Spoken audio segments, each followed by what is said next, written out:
In a galaxy fraught with tension, Jedi Master Qui-Gon Jinn is no stranger to the whispers of the Force, but the disturbance he senses is unlike any he's felt before. As a master of the Force and a maverick within the Jedi Order, Qui-Gon has always questioned the rigid rules that govern his kind. But nothing has prepared him for the discovery of two brothers, Anakin and Revan Skywalker, whose destinies intertwine with the very fabric of the Force. Revan, a self-taught Force user hardened by years of slavery, carries with him a power that threatens to reshape the future of the Jedi and Sith alike. His cynical yet protective nature stands in stark contrast to his younger brother, Anakin, whose innocence shines through amidst the darkness of their shared past. As Qui-Gon navigates the labyrinth of Tatooine's lawless underbelly, the bonds between these siblings grow, revealing truths about their past and dreams of a future far greater than they could imagine. With Padme, the Queen's handmaiden, caught between duty and an unexpected connection to Revan, the stage is set for a new prophecy to emerge in the Jedi never foresaw. With tension building in the Force and the fate of the galaxy at stake, Qui-Gon must decide whether to follow the Jedi Code or the call of destiny that beckons him toward Revan. Qui-Gon Jinn, a Jedi Master, and his Padawan Obi-Wan Kenobi were barely escaping the deadly grip of the Trade Federation's blockade on Naboo when they found themselves stranded on the desert planet of Tatooine. The Federation had threatened to destroy the peaceful people of Naboo unless the Queen surrendered her throne, but two Jedi were more than they bargained for. After surviving an intense battle, including a direct hit to their ship's hyperdrive, Qui-Gon and his team, including the quirky Gungan Jar Jar Binks, found themselves stuck on Tatooine. With a damaged ship and the Federation hot on their tail, they had no choice but to make the best of the situation. But fate had something else in store. Qui-Gon felt the pull of the Force guiding him to a pair of brothers, slaves under the ruthless Watto. One of them, a gifted young boy named Anakin, was already a beacon of potential. But it was his older brother, Revan, a self-taught Force user whose raw power and untapped legacy caught Qui-Gon's attention. As tensions escalated, a prophecy began to stir, one that could change the course of the galaxy. The Jedi Master now faced a decision. The path of duty or the deeper, more mysterious calling of the Force. Under the blazing suns of a desert world, a trio marched toward the nearest settlement, chasing the hope of a cheap hyperdrive and a way off the planet. Their mission was simple: get the Queen to safety and warn the Council of rising danger. But a sudden voice from behind shattered their focus. A winded guard arrived, dragging with him a sharp-eyed girl in dusty clothes. Orders from above, she was to join the group. The Jedi Master frowned, his patience fraying in the heat. "No more commands today," he snapped, but the reply cut deeper. "The Queen wishes it. The mission just got a whole lot more complicated." Panaka interrupted with a glare, his voice sharp as he responded to the Jedi's refusal of the Queen's wishes. "She insists on learning about this planet and its people." Padme stepped forward, standing directly before the aging Jedi Master. "I've been trained in self-defense by the best the Queen could provide, and I speak multiple languages, which could be crucial for our mission, Master." Qui-Gon hesitated, wanting to refuse both the captain and Padme, fearing the dangers of the settlement would only escalate with a young girl involved. His mind raced with dark thoughts. What could happen to her in such a lawless place? Yet something stopped him. It wasn't just the strength in her eyes, though that intrigued him. No, it was the unmistakable Force presence that flowed through her, powerful despite her apparent lack of training.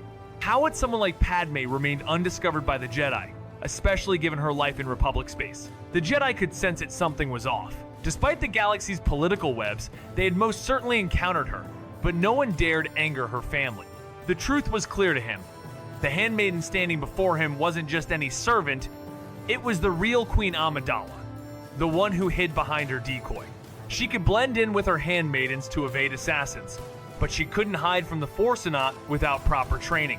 Panaka, nearly pleading, urged the Jedi Master to go with the Queen's request, a request that Qui-Gon, despite his reservations, couldn't refuse. "This is a bad idea," he muttered, but he knew the stakes were too high to argue. "You can come," he finally said, his disapproval clear. As they journeyed to Mos Espa, Qui-Gon felt a strange tremor in the Force feint, vanishing as soon as he tried to focus on it, leaving him frowning. Something was out there, but it remained just beyond his grasp. As the group made their way into the heart of Mos Espa, Qui-Gon couldn't help but warn Padme of the dangers lurking in the shadows. Tatooine, a harsh and unforgiving world, was under the control of a ruthless crime syndicate led by Jabba the Hutt. Qui-Gon shared his knowledge with Padme, emphasizing that a young girl like her would fetch a high price in the black market, especially if her royal identity was discovered. "This isn't the Republic," he told her sharply, cutting off her naive thoughts. "This is Jabba's world, and everyone here knows it." As they walked through the crowded streets, Qui-Gon reflected on his past visit to this lawless planet. Slavery still existed here, a grim reality that filled Padme with disbelief. Qui-Gon's words were firm: Tatooine belongs to the Hutt Syndicate, not the Jawas or the Tusken Raiders. The world was harsh, controlled by those who dealt in the darkest of trades, and Qui-Gon knew all too well that survival in such a place meant submitting to the will of Jabba and his ilk. "Why isn't the Jedi doing something about it? Aren't you supposed to keep the peace?" she whispered to the Jedi Master. "If you know what's happening to these people day in and day out, why hasn't anything been done to help them?" The Jedi Master sighed, replying, "As you said, we're peacekeepers, not soldiers, and the Republic can hardly defend its own borders. We simply don't have the resources to fight against all the criminal organizations in the Outer Rim." He quickly changed the subject, suggesting they try one of the smaller dealerships, hoping for less attention. Qui-Gon's wisdom settled in as he mentioned less attention that way, receiving a small nod from her, though her eyes told him the conversation was far from over. As they entered a small shop, they were greeted by a pudgy creature that flew into their faces, sending Padme scrambling to cover her nose against the creature's foul stench. "Why isn't the Jedi doing something about it? Aren't you supposed to keep the peace?" she whispered to the Jedi Master. "If you know what's happening to these people day in and day out, why hasn't anything been done to help them?" The Jedi Master sighed, replying, "As you said, we're peacekeepers, not soldiers, and the Republic can hardly defend its own borders. We simply don't have the resources to fight against all the criminal organizations in the Outer Rim." He quickly changed the subject, suggesting they try one of the smaller dealerships, hoping for less attention. Qui-Gon's wisdom settled in as he mentioned less attention that way, receiving a small nod from her, though her eyes told him the conversation was far from over. As they entered a small shop, they were greeted by a pudgy creature that flew into their faces, sending Padme scrambling to cover her nose against the creature's foul stench. "Hi, Chubadanaga," the blue creature snapped, eyes narrowing as he demanded to know why they had entered his store. The foul stench that accompanied his words made Padme gag. "I need parts for a J-Type 3, 27 Nubian," Qui-Gon answered, remaining composed despite the less than welcoming greeting from the pudgy Toydarian. At that, the creature's attitude shifted instantly, his snout curling into a toothy grin, producing an odd, smacking noise. "Nubian, you say?" "Yes, we have lots of spare parts for that." His eyes swept over the group, finally landing on the lone Gungan. "What's this?" he asked, his tone tinged with curiosity. "Vit lai le twai noi dung sao bang ting mod kak hup dern, fong kak ton jiao bian, gay ta ma. Kothin bing learn zai thik valin hair kak sir kiern thirte, ko te trick dern tem kak ko fu her nu trong king tang, ngui noi ting de zai thik chovan day. Harn she kak tu, kum tu vi farm ching sak YouTube. Lord ba kak ten ring, chi tit kung fu her vi kick ban guk. Chi du nyat one lur charn kit qua to chat GPT. Trala kit qua trong one dwarn vun du nyat. Kung swung dong, kung gait do dong. Abilities such as flight or invisibility, they might also cast love spells. Or my personal favorite, help the magician find buried treasure. And mark my words, one of these days I'll make a video on treasure hunting with demons. That being said, the question of what specific powers the 12 kings and dukes of hell have to offer. The magician leads us to the third book of the grimoire, and arguably the most convoluted book of them all. As you can see, this final section of the book contains a vast number of cryptic letter puzzles, better known as magic squares. These magic squares are talismans, meaning that each one has been imbued with sacred magic. The puzzles themselves must be solved in order to activate the magic, which we now understand is largely powered by demons. They also must be solved only after the magician successfully completes the A. Bremelin operation. Otherwise, they simply won't work the demonic powers a magician can take advantage of are clearly listed, and each one is specific to its own magic square. As expected, there's a lot of standard spells, such as those to heal illnesses, tell the future, read minds, acquire vast, viet lai le twai nor dung sao bang ting aing mod kek hup dern, fong kek ton jiao bi un, gay ta ma, kotham bing learn, zai thik, valin hair kek sir kiern thirte. caught they tricked their them kak kofu herb neutron king time nui noiting de zai picture one day. Harn shake actu, kum de vi fam ching sak YouTube. Larba kakten ring, chi did kung fu herb kit banga. Chi dunyet one lurcharn kit kwa to chat GPT. Trala kit kwa trong one dwarn van dunyet. Kong swung dong, Kong gauge do dong. Abram land operation, which he gives us 6 months. All other Bremlin manuscripts specify 18 months, and there are more details added that make these 18 months even more complex if the operation wasn't already challenging enough. The second problem is that his Abramon oil recipe was incorrect. The German manuscripts, which are the oldest and most authoritative present, a recipe almost identical to the one described in the Bible for holy anointing oil Mather's version replaces the herb calamus with glandul and forgets he spiced cassia entirely. The third problem is that the German manuscripts have 251 magic squares, and Mather's version only has 242. Worse yet, 2/3 of Mather squares are not completely filled in, and many of those that are filled in are painfully incorrect with words that are misspelled and out of order, and in such disagreement with the other existing manuscripts that it really makes you wonder if the French translator needed a new pair of glasses. The fourth problem, and perhaps the most significant, is that Mather's version is missing an entire book. This missing book is meant to be book number 2 following right after the narrative of book 1. So what this additional Revan Skywalker, dressed in sleeveless black robes, stood with his muscular arms exposed, wrapped in white cloths, looking serious, while his younger brother, Anakin, wore a carefree expression. The Toydarian, Watto, snapped at them, especially Revan, demanding to know why they were late. Revan coolly responded, explaining that Anakin had helped him salvage an engine from an old swoop bike, warning Watto that it could affect his profit. Watto's anger grew, but Revan wasn't intimidated. "You're lucky you're good at your job," Watto snarled, irritated by the disrespect. Revan and Anakin exchanged glaring looks, and though Watto tried to maintain control, the tension between them was undeniable. "Just watch the store until I get back," Watto ordered, though the defiance from the brothers lingered in the air. Anakin quickly responded, "Of course," before the older boy Revan could speak up, realizing they'd both regret their words.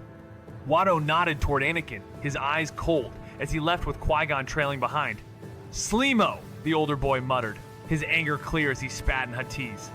He only relaxed when he noticed Anakin looking at him with concern. "Don't anger Watto, Rev," Anakin warned, his voice filled with worry. Revan exhaled deeply. "I won't let that slob get the upper hand on you," he retorted. "We're the reason he even has a business." He walked toward the work counter, his fingers tracing the exposed wires of an old engine as the tension between them hung in the air. "Is this conversation helpful so far?" "Man, the counter, Ani. I'll see if I can get this old girl working." The young man called out to his brother, who promptly jumped up and kept an eye on a pretty girl who wandered around the shop. The girl hummed softly to herself, casually browsing, though she didn't expect to find anything she needed. She figured, though, the people around here would be willing to pay a fortune for it or maybe even kill for it if what she'd heard was true. While she took a glance at the selection, a strange sensation prickled up her spine, causing her to shiver. Looking over her shoulder, she caught the blonde-haired boy quickly looking away, pretending he hadn't been staring. But she knew better. From the corner of her eye, she saw him glance back at her. The other boy nearby chuckled quietly. The one closer to her age seemed absorbed in his work on an engine. She turned back to her browsing, passing time as she waited for her companion to return from his errand. "Are you an angel?" the boy asked suddenly. She heard a soft voice and turned to find a blonde-haired boy staring at her. "Pardon?" she asked, confused, unsure if she had heard him right. "An angel?" he replied, his eyes sparkling with wonder. "I heard the pilots in the cantina talk about them. They live on the moons of Ego, I think. They're said to be good, kind, so beautiful they make even the toughest pirates cry like children." He explained, only to be met with a puzzled stare. "I've never heard of angels before," she admitted, still trying to piece it all together. Padme confided in the blonde boy, "You must be one, but you don't even know it." Anakin, with a shy smile, responded, unknowingly earning a sly smirk from the raven-haired teen he's brother had quite the charm with the ladies. "You're funny. How do you know all this?" Padme asked, her laugh making Anakin's heart skip a beat. "I listen to traders and star pilots at the bar. I'm a pilot, you know. One day I'll fly my mom, my brother, and myself away from here, away from Watto and Jabba. We'll find a new place to live," he declared. "You're a pilot?" Padme raised a brow, clearly skeptical. Deep down, she wondered if he could even see past the dashboard. Revan Skywalker was grinning, full of pride as he casually dropped, "All my life." His voice carried the weight of someone who'd been there forever. Padme, puzzled, asked, "How long have you been here?" His response was a grunt, followed by a cryptic, "Since I was very little, don't really remember how old." 3. He then spoke again, this time revealing something deeper. "Yeah, but I was too young to remember. But I know that my mom and Rev belonged to Gardulla the Hutt until she lost us to Watto in a bet." Padme's eyes widened in disbelief. "You're a slave?" she asked, the words heavy in her mouth. The innocence of a child like Anakin being tied to such a life was almost too much to bear. A shadow crossed over the young boy's face. It wasn't just the word, but the way it was spoken, making him feel humiliated and dirty. "I'm a person, and my name is Revan," he said with defiance. "Take it easy, Ani." "She's not from here, so she doesn't know better," the raven-haired boy said, stepping up to his brother and placing a hand on his shoulder, the gesture that only he could do to calm him down. "Sorry about that. Little Ani doesn't like being called a slave, and I'd appreciate it if you'd refrain from doing so." He asked her kindly, but there was a hint of sharpness in his voice. It wasn't until she stood face to face with him that she noticed how striking his eyes were so unique. "Don't call me Little Annie, Rev," Anakin grumbled at his brother, getting a teasing smirk in response. "Well, Mom has always called you her little warrior," Revan teased, causing Anakin to blush as the true meaning of his name was revealed in front of the girl. With a nudge, Anakin pushed him for spilling the secret. "I'm just messing with you," Revan chuckled, enjoying his brother's flustered reaction. But then he paused, realizing he hadn't introduced himself. "Oh right, sorry, I'm Revan Skywalker. Meet my little brother," Revan said, a hint of amusement in his voice. Anakin, with a pout, muttered, "You're only a few years older, Revan." The two brothers, though sharing an unspoken bond, were both shaped by their harsh life under Watto's rule. Despite their difficult circumstances, Anakin couldn't imagine life without his older brother. Together, they made it through. Though they'd never known their fathers, their mother had always told them they didn't have one, and they assumed she'd separated from them before their births. It used to sadden Anakin knowing Revan was only his half-brother, but in the end, it didn't matter. They had each other, and that was everything. As their conversation was interrupted by Jar Jar's clumsiness with a small droid, Revan, eager to avoid Watto's wrath, did something Anakin had rarely seen. He reached out with his hand, pulling the droid into the air before deactivating it with a precise smack. The scene was a mix of chaos and power, a reminder of the brothers' unique connection to the Force. Revan grabbed the droid, preparing to tidy up the mess caused by their chaotic chase. "He's right, you know," Revan remarked to Padme, who was still processing his actions. "About what?" she asked, genuinely curious. "You could be an angel," Revan replied with a sly smile before turning to help Anakin. The comment made Padme's heart flutter. She wasn't sure why, but there was something about Revan's words that felt different from a child calling her an angel. It made her smile, cheeks flushing slightly. Meanwhile, Qui-Gon, growing increasingly frustrated with the mess of the past days, thought about their failed negotiations, battling droids, dealing with a demanding queen, and now finding themselves on Tatooine hunting for a crucial part for their ship. The Force had led them to this far from ideal situation, but Qui-Gon couldn't shake the feeling that something or some important was drawing them toward a destiny no one had expected. A long search guided by the Force brings him to the dusty edge of the galaxy, where two boys hidden in plain sight pulse with untrained power. He knows the rules, their age breaks them, but rules mean little when destiny knocks. The traitor scoffs at his offer, eyes gleaming with greed. Republic credits? Worthless out here. The Jedi's voice stays calm. His hand moves with quiet resolve. The Force answers, but the stubborn merchant doesn't flinch. Time is slipping. Hope is fragile. And the brothers, bound in chains yet brimming with light, may be the spark that reignites a prophecy lost. Qui-Gon raised his hand, using the Force to try to sway Watto's stubbornness. "Credits will do fine," he said again, his voice steady. But Watto wasn't having it. "No, they won't," he snapped back, eyes flashing with frustration. Qui-Gon repeated his words, his hand sweeping through the air, a calm but forceful gesture. "Credits will do fine," he stated once more. Watto, however, was unmoved, his anger rising as he retorted, "What do you think you're doing waving your hand around like that?" The Jedi's attempt at diplomacy faltered as Watto remained defiant, proving once again that not all negotiations could be won with words alone. "Do you like this personality?" Qui-Gon Jinn stood there, frustration rising as Watto jabbed a thin, bony finger at his chest. "What? You think you're some Jedi? Ha! I'm a Toydarian. Mind tricks don't work on me, only money. No money, no parts, no deal." His voice echoed in the harsh Tatooine heat. Qui-Gon, trying to calm his inner storm, turned and walked away, heading back towards the shop, where he saw the two boys tidying up a mess, clearly caused by none other than Jar Jar. Qui-Gon couldn't help but sense it. There was something deeper at play here. Something in the Force, especially with the Skywalker's Revan, the older brother, was a mystery and a danger to the Jedi in ways they hadn't anticipated. As the dust of Mos Espa settled around him, the true gravity of his choices loomed closer, and he knew that Revan's destiny was bound to reshape everything. The group was leaving. "We're going," Qui-Gon commanded, striding toward the door with R2-D. 2 bleeping behind him and Jar Jar stumbling after, knocking over a few objects. Padme felt an odd heaviness as she realized they were leaving too soon. She couldn't explain it, but something about Revan made her feel like he was a long-lost friend. "I'm glad to have met you, Revan." She smiled warmly, her cheeks flushing as she remembered Anakin was still in the room. "And you too, Anakin." Revan gave a big smile, his eyes gleaming with a strange mix of fondness and mystery. "I'm glad I met you both.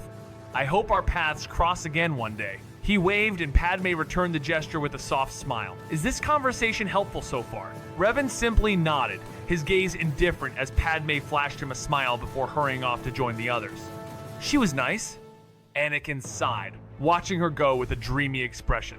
"I guess," Revan replied with a shrug, his cynicism clear.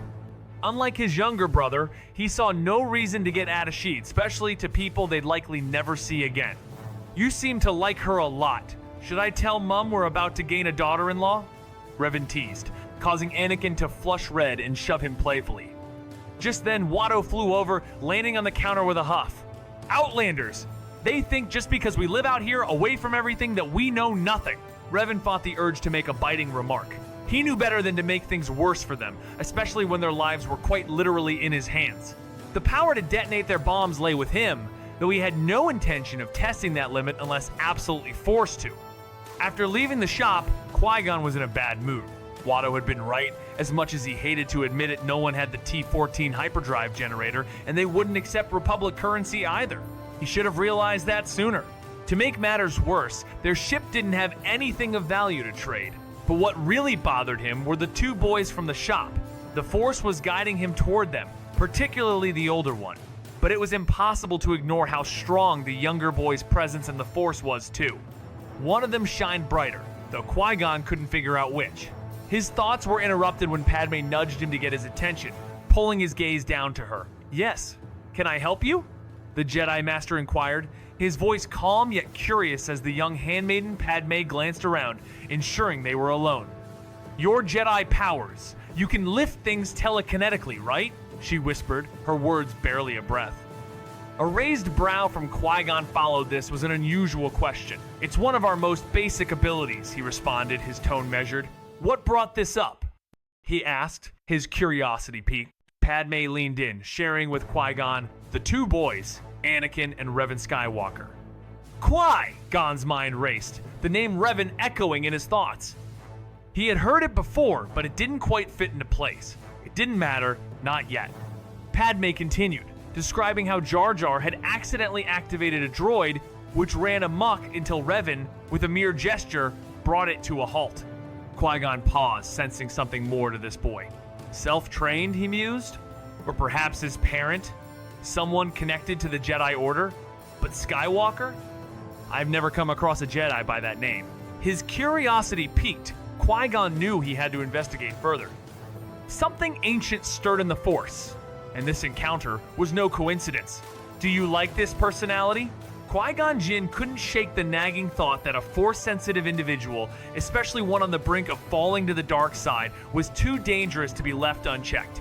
His mind wandered back to his greatest failure at Xanatos. But just as his thoughts deepened, his attention was grabbed by the chaos unfolding before him. Jar Jar Binks, as usual, had managed to anger a menacing Doug, and the Gungan was now running for his life. Qui-Gon readied himself to step in, but then he noticed the two boys from the market, Revan and Anakin, appear to rescue him. Chesko, Sebulba, the blonde-haired boy, warned the Doug, while the raven-haired teen said something that instantly seemed to provoke the Doug further, his anger written all over his face. "What are they saying?"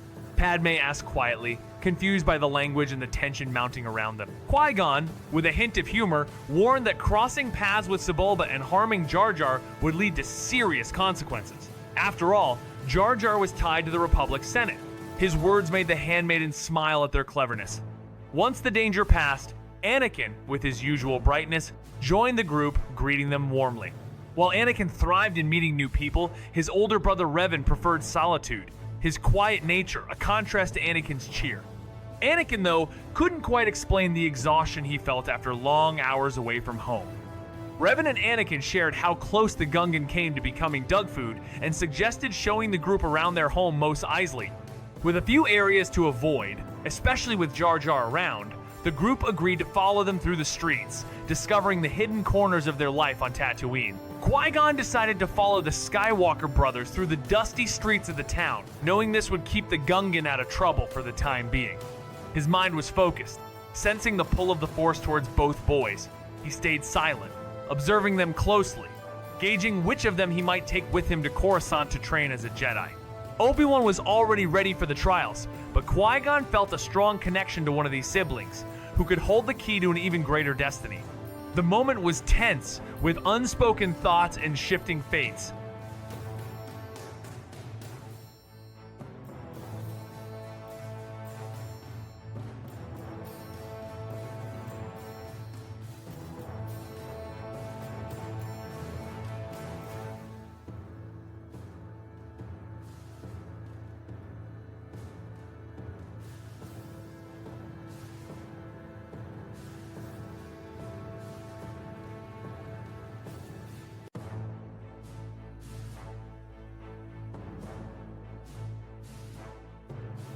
Qui-Gon followed the Skywalker brothers through Mos Espa's dusty streets, the younger one, Anakin, all smiles and sunshine, proudly pointing out markets, cantinas, and the infamous pod racing arena, throwing love-struck glances at Padme when he thought no one noticed. But Revan? Revan was a shadow in the Heat Island, sharp-eyed, wrapped in rough desert robes, and wary of every glance. While Anakin danced in the moment, Revan watched the world like it owed him answers. Qui-Gon saw it toothed tension in Revan's frame, the cold edge to his words, the way the Force trembled quietly around him. Padme, curious and cautious, studied them both. The moment paused at a fruit stand run by Jira, a wrinkled vendor who lit up at Anakin's hug. The boy was warmth. The older one, though, was the storm on the horizon, watching, waiting, carrying something unspoken that Qui-Gon couldn't ignore. Jira gave him a warm smile before her gaze shifted to the other Skywalker. "Oh, hello, Revan," she said, her voice soft. "How are you today, dear?" "Surviving, Jira, but other than that, I'm fine," he replied, his voice carrying a weight of stoic resilience. "Aren't we all?" She answered with a gentle laugh. "Guess what?" Anakin's voice cut through the air, drawing everyone's attention. "I found that cooling unit I was looking for. It's pretty beat up, but with some care, I'll have it fixed in no time. That should help with the heat." Jira reached out, her wrinkled hand brushing against his pink cheek. "You're a fine boy, Annie," she murmured, her voice filled with tenderness. Anakin brushed off her compliment with a shrug, just doing what he believed was right because their mother always said the galaxy's real problem was that people stopped helping one another. "I'll take 5 pallies, Jira," he said, glancing at Padme with a smile. "You'll like these." Digging into his pocket for his saved truggets, he fumbled and dropped one. Qui-Gon, standing nearby, stooped to pick it up just enough for the edge of his cloak to rise, revealing a lightsaber on his belt. Anakin's eyes widened in disbelief. The wind howled louder as Jira shivered, her voice creaking, "Gracious, my bones ache! There's a storm coming, boys!" "Get home, quick!" Crates toppled with the wind's fury, bursting open in a wet, mushy mess across the sand-covered street. As the dust cloud rolled closer, Anakin turned to Qui-Gon, sensing something deeper than just weather. "Do you have shelter?" he asked. The man gave a solemn nod, but the tension in the force whispered of something greater brewing than just a storm. The winds howled as the desert sand whipped through the air, stinging their faces. "We'll head back to our ship. Thank you again, my young friend, for..." the middle-aged man began, but the teenager quickly cut in, his face twisted with urgency. "Is it far?" he asked. "It's on the city's outskirts," Padme replied, her voice cutting through the wind, her arm blocking the sting of sand. "But you'll never make it before the storm reaches the city," Revan added coolly, his gaze scanning the horizon. "And even if you try, the Tusken Raiders will be waiting." Padme turned back to him, confusion in her eyes. "Why worry about them?" she asked, her tone sharp, the sand clouding her vision. "They'll kill your old man, skin your friend, dismantle your droid for parts, and take you either as a slave or a trophy." Revan responded matter-of-factly. "What's the difference?" Padme's voice faltered, and Qui-Gon placed a firm hand on her shoulder, his tone soft but grave. "It's better not to know." Padme nodded slightly, the weight of his words sinking in as they faced the storm together, unsure of what awaited them. Revan's words rang out, cutting through the swirling storm. "But Revan's right!" Anakin yelled, looking to the others. "Sandstorms are no joke. Come with us. You can wait it out at our house. It's not far, and Mum won't mind." The wind howled as the sand clouded everything, and with no way to see, Anakin waved goodbye to Jira, yanked Padme's hand, and pulled her along the streets. Behind them, the others followed as they raced through the dust-choked streets toward the hovel-like slave quarters. The stacked huts, small and cramped, stretched out before them. Inside, the smell of earth and hard life filled the air. "Mom, we're home!" Revan shouted, stepping through the door, shaking off the sand. Their mother, Shmi Skywalker, emerged from the kitchen, wiping her hands, eyes widening at the unusual guest before her an alien, a sleek astromech, and a handsome stranger. She was a woman in her late 30s, with streaks of gray in her brown hair, soft features, and tan skin, standing just over 5 feet tall. Despite the worn rags that passed as clothes, her smile outshone the harsh suns of Tatooine, relieved that her sons had made it home. She hated that they had to serve Watto, but at least he gave them a roof over their heads and some pay. Still, no mother wanted her children to live in chains. Revan Skywalker, the older, brooding brother of Anakin, bears the weight of his troubled past and his mysterious connection to the Force. While Anakin remains innocent and full of wonder, Revan is shaped by years of hardship and silent rage, a stark contrast to his younger siblings' optimism. When Qui-Gon Jinn, the Jedi Master, arrives on Tatooine, he quickly senses something unique about Revan, a Force presence that doesn't fit the typical mold. Alongside Padme, undercover on a mission, the two are drawn into the Skywalker's world, where Revan's latent power becomes harder to ignore. As his visions of a hidden prophecy begin to manifest, Qui-Gon realizes this young boy could be the key to a deeper mystery, one even the Jedi Council has overlooked. Between the harsh desert landscape and the tense relationships that brew in Shmi's home, the journey for parts and answers becomes more than just a fight for survival. It's a battle of destiny itself. As the storm rages outside, the group takes shelter in the humble home of the Skywalker. Anakin, eager to impress, reveals his ongoing project to build a droid, while Padme, undercover, becomes increasingly drawn to Revan's enigmatic presence. The older Skywalker, scarred by years of control and burdened with strange visions, hides a power far greater than anyone could imagine. Amidst the whirlwind of destiny, Revan's hidden past begins to surface, stirring the Force in ways that even Qui-Gon can't ignore. With a powerful legacy simmering beneath the surface, the journey of these unlikely heroes takes an unexpected turn, where fate, family, and the Force intertwine in ways that could alter the very course of history. In a dimly lit room cluttered with tools and half-finished projects, Padme's curiosity peaked as she followed Anakin toward his workspace. The room, more of a workshop than a bedroom, held 2 large tarps concealing unknown shapes. Anakin, eager to share, pulled one off, revealing a droid in progress, wires exposed, its body not yet complete. "Meet C-3PO," Anakin said proudly, explaining how he'd salvaged parts for months to build the droid, with a little help from his brother Revan on the wiring. "He's for Mum," Anakin added, his voice tinged with bashfulness at Padme's impressed response. The scene spoke volumes about Anakin's hopeful spirit and Revan's silent dedication. As Padme admired the droid, she couldn't help but notice the deeper layers of these brothers, each building not just machines, but bridges between past and future destinies. "Want me to activate him so you can speak to him?" he asked, grinning as Padme nodded with bright curiosity. With a flick, the protocol droid lit up and sat upright, turning its golden head toward them. "Greetings, I am C-3PO, human-cyborg relations. How may I serve you?" Padme clapped in delight. "Oh, he's wonderful, Annie!" But 3PO's gaze shifted to the other workbench, his voice trembling. "He's not active, is he, Master Revan?" The room fell into a chilling silence. Revan didn't answer, only turned with a smirk that unsettled Padme. She leaned in to whisper to Anakin, "Who's 3PO talking about?"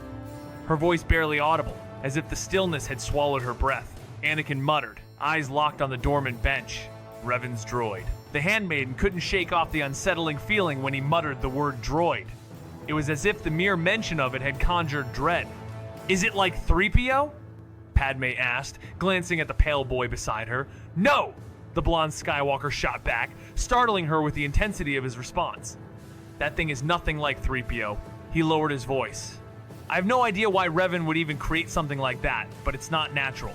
It's unlike any droid I've ever seen." Padme, trying to reassure him, asked, "It can't be that bad, can it?" Anakin shook his head, eyes wide with concern. "No, it's worse." Then, out of nowhere, Revan turned to the handmaiden, his gray eyes meeting hers with a strange intensity. "Would you like to meet him?" he asked, catching her off guard. She couldn't help but notice how unique his eyes were, something about them so captivating. But quickly, she shook off the thought. She had a duty to her people, a responsibility as the Queen of Naboo. The moment they left Tatooine, she would never see the Skywalkers again. And oddly, that thought weighed heavier on her heart than it shouldn't. Revan stood with his back turned, motioning to the droid he had created, the shadows of the desert world still clinging to his silhouette. "Meet HK-48, he introduced, his tone grim but proud. The droid's appearance was far from comforting ahead, shaped strangely, its hollow eyes, sockets gleaming red, and a central, rectangular battering ram fused into its frame, all covered in rust-colored plating. It was a beast in metal form, not something out of a child's innocent fantasy. I made him when I was young. Maybe not the kind of toy a kid should dream up, but," he chuckled darkly, "I was always a bit different." Padme, her eyes locking onto Revan's creation, couldn't hide her smile. "Was?" she teased, and for a split second, the ice around Revan cracked, his lips curling into the smallest of smiles. "I made him to protect my family, my mother, my brother. They're all I have. And I'd do anything to keep them safe, even if it means killing anyone who dares harm them, Jedi, Senate, or anyone else." Padme's heart shifted at his words, and she felt the weight of his resolve. "I wish I had someone like you," she whispered. Her cheeks flushed, but the truth of her words lingered between them, charged and sincere. Revan chuckled lightly as he watched Padme's reaction to his comment. Her glare could have made anyone else crumble, but not him. Anakin, on the other hand, couldn't help but notice how Padme acted around his brother, stirring something inside him. He quickly brushed it off, though. Revan smirked. "I am pretty incredible, aren't I?" The only response was a shove from the handmaiden. "So, you want to see him up and about?" he asked, getting an eager nod in return. Reaching behind the droid's head, Revan flipped a switch, making its eyes glow blood red as it powered up and climbed off the table. As it scanned the room, its gaze locked onto Revan, and Padme instinctively grabbed his arm in fear. She much preferred dealing with the Federation droids than this one.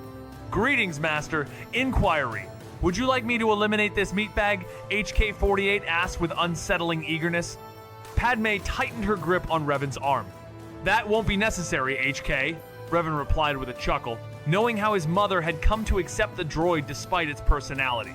Just then, R2-D2 made his presence known with a series of beeps, grabbing HK's attention as he looked down at the astromech droid. "Oh, do shut up, you little bleeping trash compactor," HK snapped at the R2 unit, who only responded with more bleeps.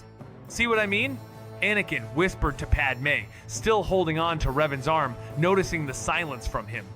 "I don't want to be anything like that useless bucket of bolts, meatbag," HK quipped, making Anakin frown at being called a meatbag. Why couldn't HK just call him Anakin? "Would you like me to be more like that droid disgrace?" HK taunted, to which Anakin responded fiercely. 3PO is not a disgrace. He was quick to defend his creation. And would it kill you to be nicer to everyone that's not Revan? He added. Of course, Master. HK replied sarcastically. Shall I fetch your dinner for you?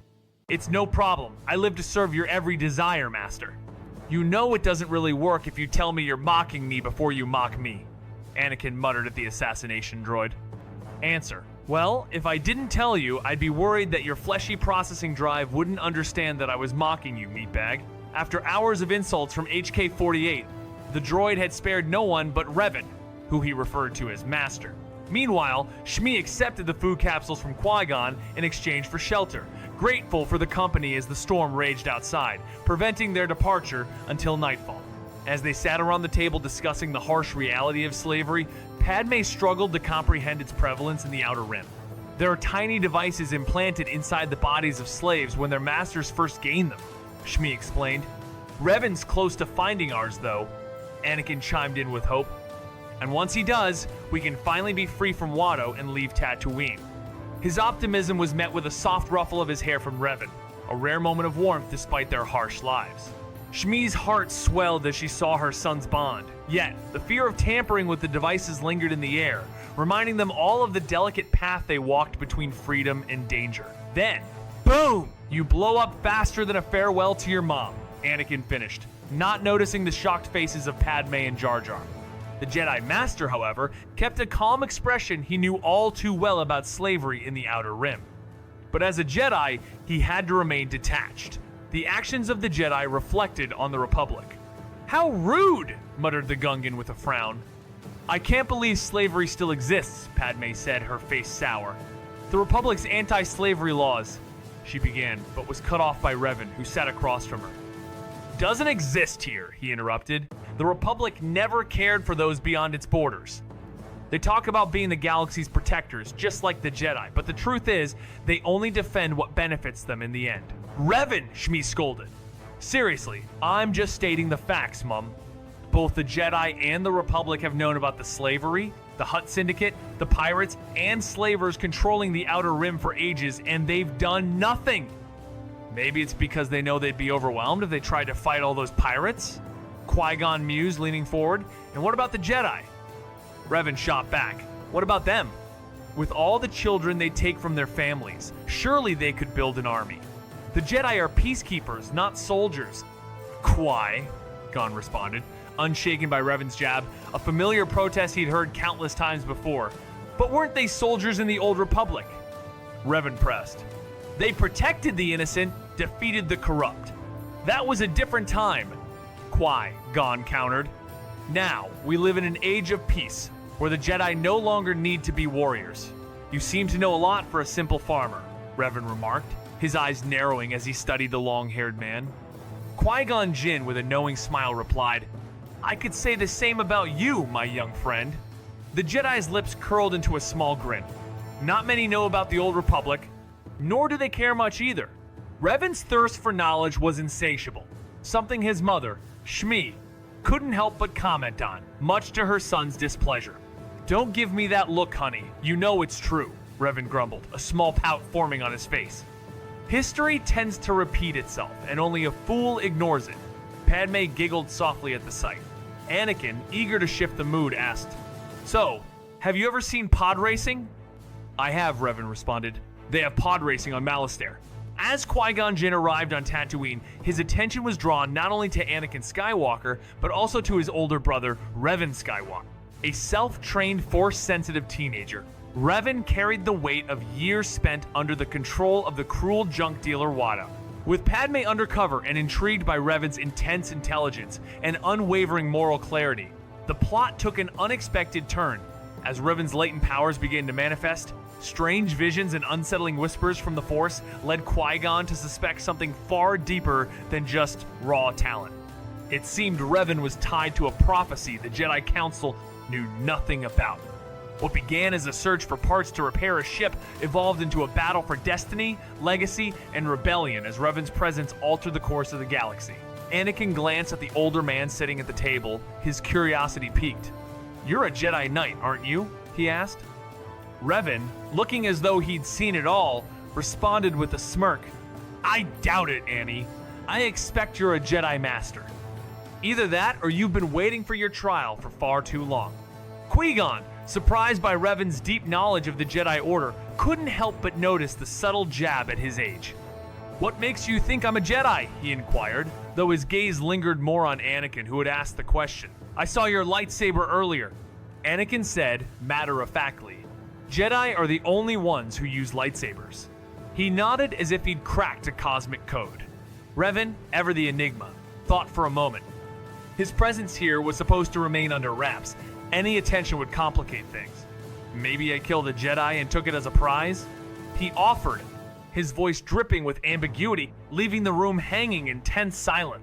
Revan's voice cut through the air with a sharp conviction. I don't think so, he said, locking eyes with the Jedi Master.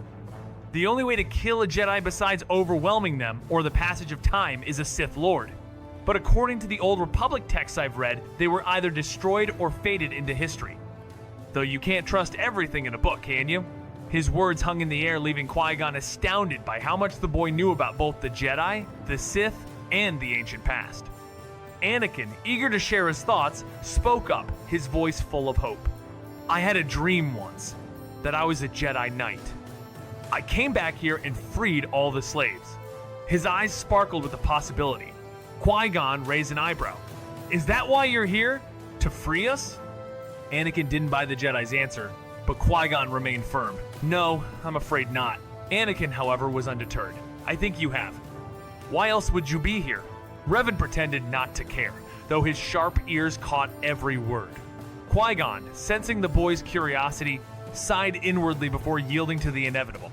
All right, since you're so keen, we're headed to Coruscant, the heart of the Republic, on an urgent mission. Revan, ever the skeptic, raised an eyebrow. Seems you're far off track then, he remarked. Trust me, I know, Qui-Gon replied with a heavy sigh. Our ship's been damaged, and we're stuck here until it's fixed. Padme, with a somber expression, added, if we had the right parts and tools, I'm sure Revan could fix it. Revan's eyes flickered with interest. If you've got the parts, I can fix anything, he offered. Padme smiled faintly, but the disappointment in her voice was clear. We don't have the parts. That's why we ended up at Watto's in the first place. Qui-Gon stood by, watching the scene unfold with a quiet intensity.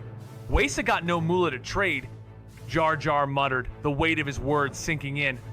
These junk dealers must have some weakness? Padme pondered aloud, her mind racing for a solution. Everybody shares the same weakness on this planet. Revan's voice cut through the murmur, his eyes meeting Padme's with a knowing look. Gambling. It's the heart of this place. Watto's got slaves because of I've bet and won the money he needed, he added, his words carrying a weight Padme could feel deep in her chest. Qui-Gon mulled over Revan's words, stroking his beard thoughtfully. Greed can be a powerful ally, he mused, his eyes narrowing. I've got a pod, Revan said simply. Well, I made it. The tension hung in the air, charged with possibilities, as they realized this desperate gamble might be their only chance. In a galaxy where destinies intertwine, Revan Skywalker, a self-trained Force-sensitive teen, stands at the crossroads of fate. Haunted by visions in his past under the cruel junk dealer Watto, Revan's presence on Tatooine disrupts the calm. His stoic nature and sharp intellect catch the attention of Padme, undercover and drawn to his clarity. When a race looms on the horizon, Revan's suggestion to enter his pod into the competition brings tension. While his mother warns of Watto's wrath, Revan confidently dismisses the threat. Yet, the underlying truth is darker. Anakin, his younger brother, is forced to race under Watto's control, and Revan's protective instincts clash with the deep moral cost of the action. As Qui-Gon Jinn senses an ominous ripple in the Force, it becomes clear Revan may hold the key to a prophecy, one that challenges the very fabric of the Jedi's beliefs. His journey is one of rebellion, destiny, and a profound moral battle, as the boy who was meant to be lost may change the fate of the galaxy. Shmi looked at Revan with a deep sadness, her heart heavy with the terror of seeing her sons risk their lives for nothing more than the chance for Watto to make more money. It broke her to the core. But Mom, I love it, Anakin retorted, a spark of defiance in his young eyes. Pod racing was his dream, his escape from the chains of slavery, and he swore to become the greatest racer the galaxy had ever seen. Revan, always the more pragmatic one, tried to soothe her fears. Come on, Mother. You can't deny that the prize money could fix everything, pay for the parts, and even buy our freedom. He knew the stakes, but his mind raced with the possibilities. Qui-Gon stepped in, sensing the tension, his voice calm but firm.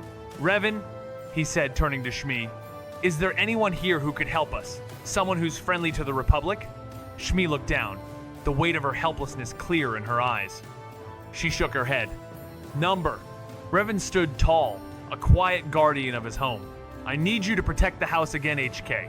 If you detect any intruders, do what you must," he commanded. The droid's cold voice broke the silence. "So, I may dispose of any worthless intruders, as you say." A smirk passed over Revan's face as he nodded. "Exactly, but don't harm anyone inside the house." "HK," Ever the Cynic scoffed, "what about that useless bucket of bolts?" "He gives droids a bad name." Revan chuckled. "I'm not here to stop you." With a final glance, Revan stepped out, unaware of the Jedi who followed him from the shadows. Racing across the rooftops, he made his way into the harsh desert. After a half-hour trek, he entered the secret cave that had become his sanctuary. Powering up the generator, the dim lights flickered, revealing a challenging obstacle: courser ropes, poles, and swinging blade saw, the tools he needed to hone his skills in solitude. "HK, protect the house again. If any hostile entities approach, do what you have to do," Revan ordered with a half-smile. "So, I can eliminate the intruders?" HK quipped, earning a brief nod. "Yes, but don't harm my family. What about that useless bucket of bolts? He gives us droids a bad name." HK muttered. "I won't stop you if I'm not around," Revan chuckled, heading out unaware of the Jedi tailing him. Leaping across rooftops, Revan swiftly made his way toward the desert. After trekking for half an hour, he arrived at a hidden cave. Inside, he powered up a generator, lighting up a training area filled with obstacles like rope swings, poles, and swinging blade shifts, own secret training ground. The tension hung in the air as something ominous stirred in the distance. Qui-Gon Jinn, keeping a careful distance, watched Revan Skywalker as he moved around the cave, impressed by the boy's ingenuity in creating an obstacle course from scraps. Just as he was about to step forward and discover what had brought him here in the dead of night, Revan's voice broke the silence, echoing in the cave. "Are you there?" he asked, his gaze searching the room. "The dreams are getting worse, more vivid. I need to know I'm not losing my mind." Qui-Gon, puzzled, wondered what these dreams were, visions that seemed to plague Revan, of a man in a mask, hinting at a dark future. "Why do I keep seeing that man in the mask? Is that supposed to be my future? Is that why his name is Revan too?" Revan muttered. Qui-Gon stepped into the light, his voice cutting through the tension. "What dreams are you talking about, Revan?" The sudden appearance startled the boy, a moment of realization hanging in the air. Qui-Gon Jinn, having skillfully followed Revan Skywalker through the shadows, watches with growing intrigue as the boy, with raven black hair and storm gray eyes, moves around his self-made obstacle course. Revan's resourcefulness impresses him as he works through the scraps of Tatooine, creating something uniquely his own. But just as Qui-Gon is about to step forward and confront him, the young Skywalker mutters to himself in the dimly lit cave, his voice heavy with the weight of unspoken fears. "The dreams are getting worse, more vivid. I need to know I'm not going crazy." The tension in the air grows thick as Revan speaks of dreams that haunt him, visions of a man in a mask, a shadowy figure that might be linked to his very future. With curiosity piqued, Qui-Gon steps out of the darkness, his voice calm yet firm. "What dreams are you talking about, Revan?" Revan, startled by the sudden presence, spins around, the mystery of his torment deepening as they stand face to face in the eerie light of the cave. The voice comes and goes, but there's something about this place that allows me to hear them the clearest. This place has a strong connection to the Force. Qui-Gon remarked, his tone calm yet insightful. "Perhaps if you shared more about these dreams, I could help you uncover the answers you're searching for." The boy hesitated, uncertainty clouding his gaze. "I wouldn't even know where to begin." Qui-Gon smiled warmly, a fatherly gesture. "How about we start from the beginning?" he suggested, his voice filled with gentle encouragement. "It would take years to explain everything." "Then we'd better get started, my young friend." And so, the tale unfolds, the return of the Prodigal Knight and the Phantom Menace. While most of the plot mirrors the original, some subtle changes shape this story. The protagonist, Revan, has no memory of his past incarnation, his knowledge of the Force limited to dreams and visions. Unlike the Jedi, who remain unaware of his true identity, Qui-Gon begins to suspect there is more to Revan than meets the eye. The Council, without proof of Revan's reincarnation, sees him as just another boy with immense potential but too old to be trained. Revan, still at the level of a regular Padawan, faces struggles that shape him differently than the mythic heroes of old. This is a tale of a boy, haunted by memories he doesn't fully understand, and a destiny slowly unfolding before him. In a galaxy where destiny intertwines with the Force, Qui-Gon Jinn stumbles upon not just Anakin Skywalker on Tatooine, but also his enigmatic older brother, Revan Skywalker. A teenager burdened by years of oppression, Revan is a self-taught Force sensitive who harbors a mysterious path. As tensions mount, his latent powers begin to emerge, causing strange visions and whispers from the Force. Qui-Gon soon suspects Revan may be linked to a prophecy even the Jedi Council is unaware of. What begins as a mere quest for ship parts spirals into a tale of fate, rebellion, and the hidden legacies of two brothers each carrying their own burden, one of hope and the other of darkness. With a sharp political lens, the story explores the clash of ideals between Jedi and the harsh realities of life on Tatooine. Revan, a brilliant yet cynical soul, finds himself torn between his survival instincts and the mysterious pull of a greater purpose, altering the course of destiny itself.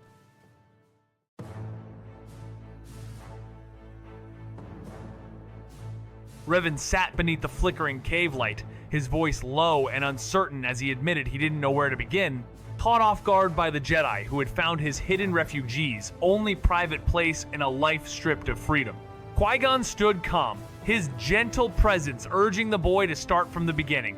Sensing the storm within him was deeper than the one outside, Revan hesitated, burdened by visions he barely understood, his eyes haunted by memories that didn't belong to his life but still felt real, tangled between destiny and something far older than prophecy. "Then we better get started, my friend," the weathered mentor urged with a calm smirk, drawing a reluctant groan from the brooding youth whose storm gray eyes flickered with unease. The elder settled onto the sun-baked stone, legs folded, aura serene, a quiet invitation echoing in the desert wind. "So, in your own time, tell me about these dreams of yours." Hesitant fingers grazed the back of his neck as the young outcast in sleeveless robes pulled silence close, wrestling with memories not born of this life visions too sharp, too real to be mere nightmares. "Ever since I can remember," he began, voice low and rough, "I haven't dreamed like normal people do. Most dreams are chaos, fragments, nonsense. Mine aren't. They feel like recollections. Like something buried is clawing its way to the surface." It was less a question and more a grim realization. "No," Revan muttered, shaking his head as he leaned back, eyes fixed on the cave-shadowed ceiling, the weight of unseen memories pressing down. "Is it possible to dream about the future?" he asked, shifting his storm-gray gaze to the Jedi Master. Qui-Gon, calm amidst the stillness, replied with quiet certainty, "It's not a common gift among Jedi. But yes, the Force can offer glimpses of what was, and what may be." A dry chuckle escaped Revan. "Huh. Well, at least this planet hasn't driven me crazy. Yet." Revan muttered, a flicker of relief crossing his storm-gray eyes as he confessed to the cloaked Jedi Master about fractured glimpses of a future that felt both inevitable and impossible visions, haunted by choices he hadn't made and lives he hadn't lived inly, to be cut off by a calm, grounding truth. The future is never fixed, always shifting like sand in the wind. 1,000 paths branching from every moment, each vision merely a whisper of what could be, not what must be. Leaving the boy cloaked in doubt, staring into the void of endless possibility, a brooding teen with storm-gray eyes and raven hair glares, rejecting the ideals of a system he sees as corrupt, claiming the Republic and Jedi care only for power, wealth, and control, no different than the dark forces they oppose. When challenged that the Jedi use their power for good, he fires back with sharp cynicism, questioning whether good and evil are just perspectives, daring to see the Force not in absolutes, but in shades of gray, leaving silence in the wake of a truth too uncomfortable to answer. A brooding teen with storm-gray eyes and raven hair glares, voice laced with cynicism as he challenges the ideals of the Jedi and the Republic, claiming they care only for power, authority, and wealth, no different than the Sith or the Hutts. When told the Jedi use their power for good, he fires back with a sharp retort. What is good but a point of view?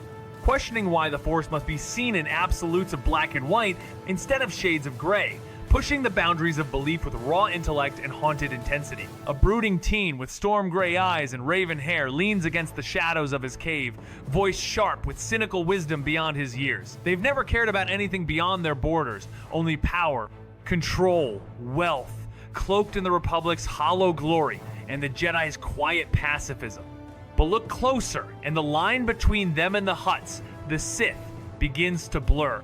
When compassion meets dogma, he challenges it. If the Jedi wield power for good, then what even is good? Just perspective, isn't it? Maybe I'm the hero and you're the villain, or maybe it's the other way around. Why must the Force be light or dark? Why not endless shades of gray? A stoic mentor watches, calm but troubled, replying that the Force doesn't bend to simplicity, but the boy won't back down. Why not? The question lingers, echoing through the silence like a spark before the storm. A lone seeker with storm gray eyes ponders the ancient divide. Why? Can either side harness both lights? Wisdom speaks. Light and dark are opposites, not allies. One serves with compassion, the other rules through rage. But isn't power the true goal for both? Stripped bare, their hunger looks the same. Yet the path defines the purpose. The Jedi walk surrender, the Sith seize control. In the end, it's not the Force they wield, but the choice that shapes them. I wouldn't call it a fascination, he said with a shrug, voice low and edged with ancient knowing. Just look at history's same patterns, same mistakes, war after war. Each one blindsiding the Jedi because they keep believing the Sith are gone. Exar Kun, Darth Revan, Malgus, the Great Sith War, the Mandalorian conflict, the Jedi Civil War, the Dark Wars, the Cold War, the Galactic War, the New Sith Wars. They all began in silence, then shattered the peace like glass. Darth Revan, the Master murmured, recognition flashing like a half-remembered dream, a name etched in legend, a shadow from 4,000 years past the road to some, monster to others, a blade that carved its mark across time. He wasn't sure if it was really her, or just his mind conjuring the voice of someone who could still pierce through his calm like Yoda, like Dooku, the man who once shaped him into a knight, a ghost from a past he never escaped. You okay, Qui-Gon? Revan's voice cut through the silence, storm gray eyes locked onto him, sharp with concern. Snapped from memory, the Jedi Master offered a quiet assurance. I'm fine, just echoes. He brushed it off, but the boy didn't buy it, still said nothing. No one knew the weight he carried, not even this brooding youth in desert robes, haunted by dreams that weren't his. Everyone had shadows, even Jedi. You seem drawn to the old Republic, Qui-Gon said, shifting focus, chasing thoughts away from lost loves and fallen comrades, anchoring instead to the present a young mind full of questions and a future neither could yet see. I wouldn't call it a fascination, he said with a quiet shrug, storm gray eyes distant. Just look at history's same patterns, over and over. Wars rise, empires fall, and the Jedi always think they've won, until they don't. Exar Kun, Darth Revan, Malgus the Sith vanish, then return from the shadows, striking when no one sees it coming. The name hung in the air like an echo across millennia, Darth Revan. The old master's breath, Kotha knew that name now. Buried deep in ancient texts and forgotten wars, a legend carved in fire and ruin, a soul who once stood as both savior and destroyer, light and darkness bound in one. Savior Conqueror, Jedi Knight, Sith Lord, the Prodigal Knight titles carved in legend by a lone soul, who walked both edges of the Force and lived to tell the tale a rare being, who mastered light and dark, not as opposites but as one breath. Two halves of a shattered destiny, yet why would a mother name her son after a fallen Dark Lord whose shadow still haunts the Republic?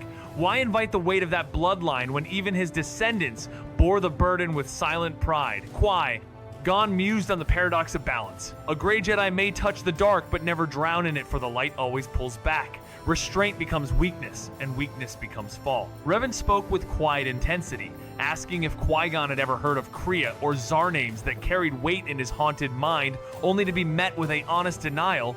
Yet the Jedi's promise to seek answers lightened the boy's burden just enough. Their bond deepened in that moment, a skeptic and a guardian dancing around trust. One snarky remark at a time. Revan spoke with quiet intensity, asking if Qui-Gon had ever heard of Kriya or Jar, names that carried weight in his haunted mind. Qui-Gon admitted he hadn't, Feeling the weight of the boy's disappointment, but vowing to uncover the truth once back on Coruscant, earning a reluctant nod and a faint jab about Jedi pacifism, met with a calm, amused smile as the old warrior turned the question back on the young one, curiosity now burning in his eyes. Revan spoke with quiet intensity, recalling his search on Coruscant for a Master Jarhad Qui-Gon ever heard of Kriya or Jar. The Jedi admitted he hadn't, heart sinking at the boy's shadowed expression, but vowed to uncover the truth upon their return, offering his word without hesitation. Revan muttered a reluctant thanks, conceding the Jedi wasn't so bad for a pacifist earning, a wry smile, and a light reply that he aimed to please, though curiosity still burned in his eyes for answers yet unspoken. And that is? Padme, let something slip today, something I meant to keep quiet until I could ask you myself. You mean about me using the Force in the shop? Yeah, figured that out, Revan said, realizing Padme wasn't as discreet as he'd hopeless and learned about talking around her. Correct, the Jedi replied, calm and steady. I saw Kreia training a younger version of you basic techniques, force pull, force push. Took only weeks to grasp them, almost like muscle memory returning, as if you'd once known the Force deeply and were just reawakening it, like riding a forgotten bike through shadows of a past life. In this quiet yet intense chapter of the Return of the Prodigal Knight and the Phantom Menace, the desert winds carry whispers of destiny, as a brooding young outcast with storm-gray eyes confronts visions of a past he never lived, while a weary Jedi with a rebel heart sits in silent meditation, sensing something deeper in the Force clues hidden within fractured memories and ancient echoes. Their bond begins to form in the stillness, two souls on the edge of revelation, drawn together by unseen threads as a disguised observer watches closely, her pendant glinting beneath simple cloth, all heading toward a capital world where truths will shatter illusions and fate ignites anew. Here's the next chapter of the Return of the Prodigal Knight and the Phantom Menace, where silence speaks louder than lightsaber stew souls adrift in the Force. One burdened by forgotten memories, the other guided by quiet wisdom, as a storm-haired youth with haunted eyes walks the edge of identity while a grizzled guardian seeks meaning in visions he doesn't yet understand, their bond forming not in battle but in stillness beneath desert skies and whispered truths, setting the stage for revelations that will shake the halls of power long before they reach the shining spires of destiny. What did you feel when the cave echoed with secrets only the Force could tell?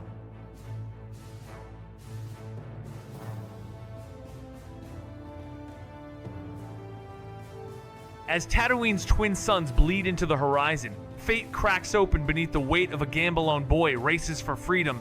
Another stirs with power he cannot name. Qui-Gon Jinn stands in silence, watching the dunes swallow the light, knowing the hyperdrive rests on a bet that could save a galaxy or bury it.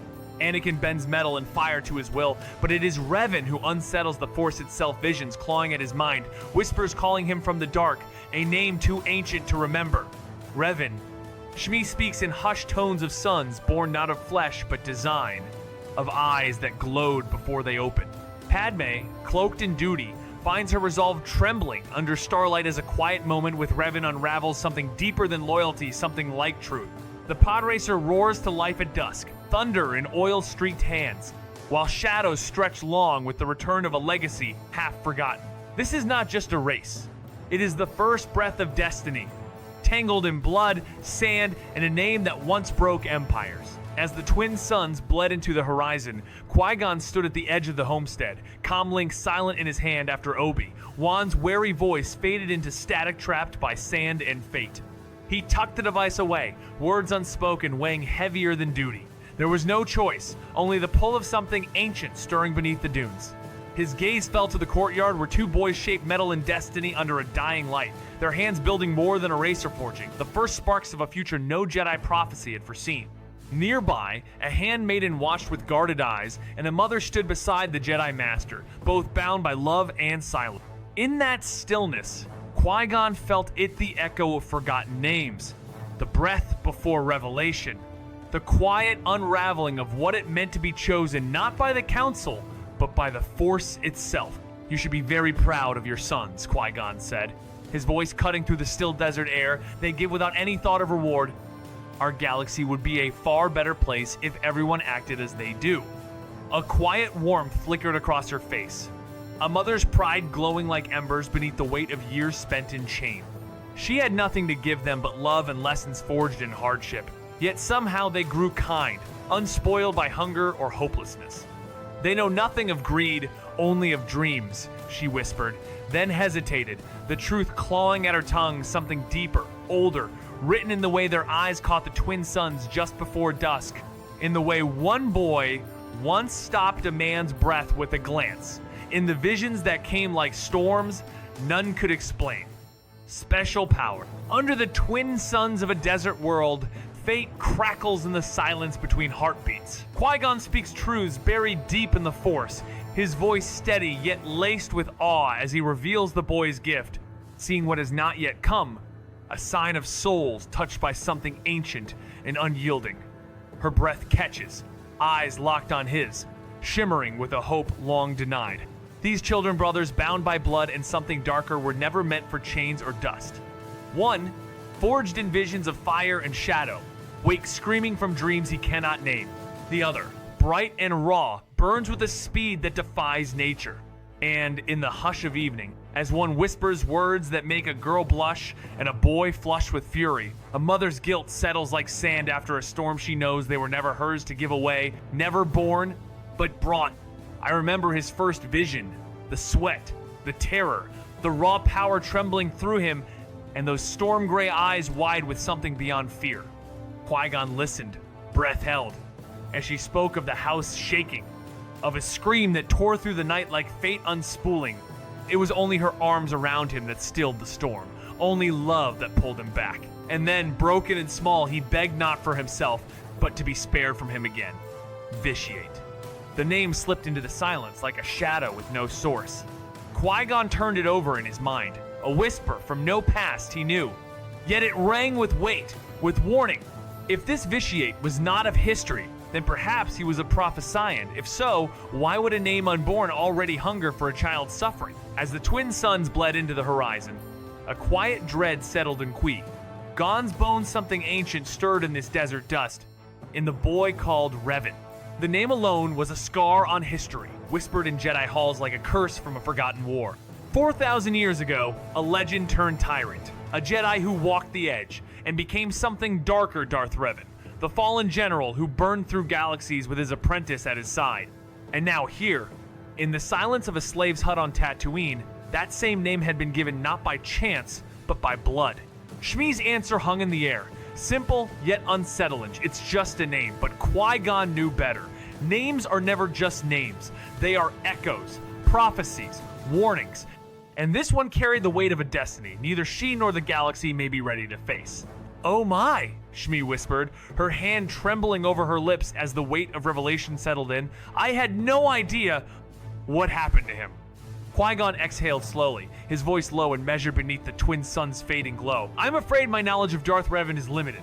After he returned to the light, he vanished into the unknown regions, never seen again. He withheld the darker truth, the Jedi Council's desperate gambit, the reprogramming, the manipulation of a fallen hero's mind to serve their cause, a wound on the soul of the Order itself." Shmi closed her eyes, absorbing the silence between words. "I never knew the name carried such shadows.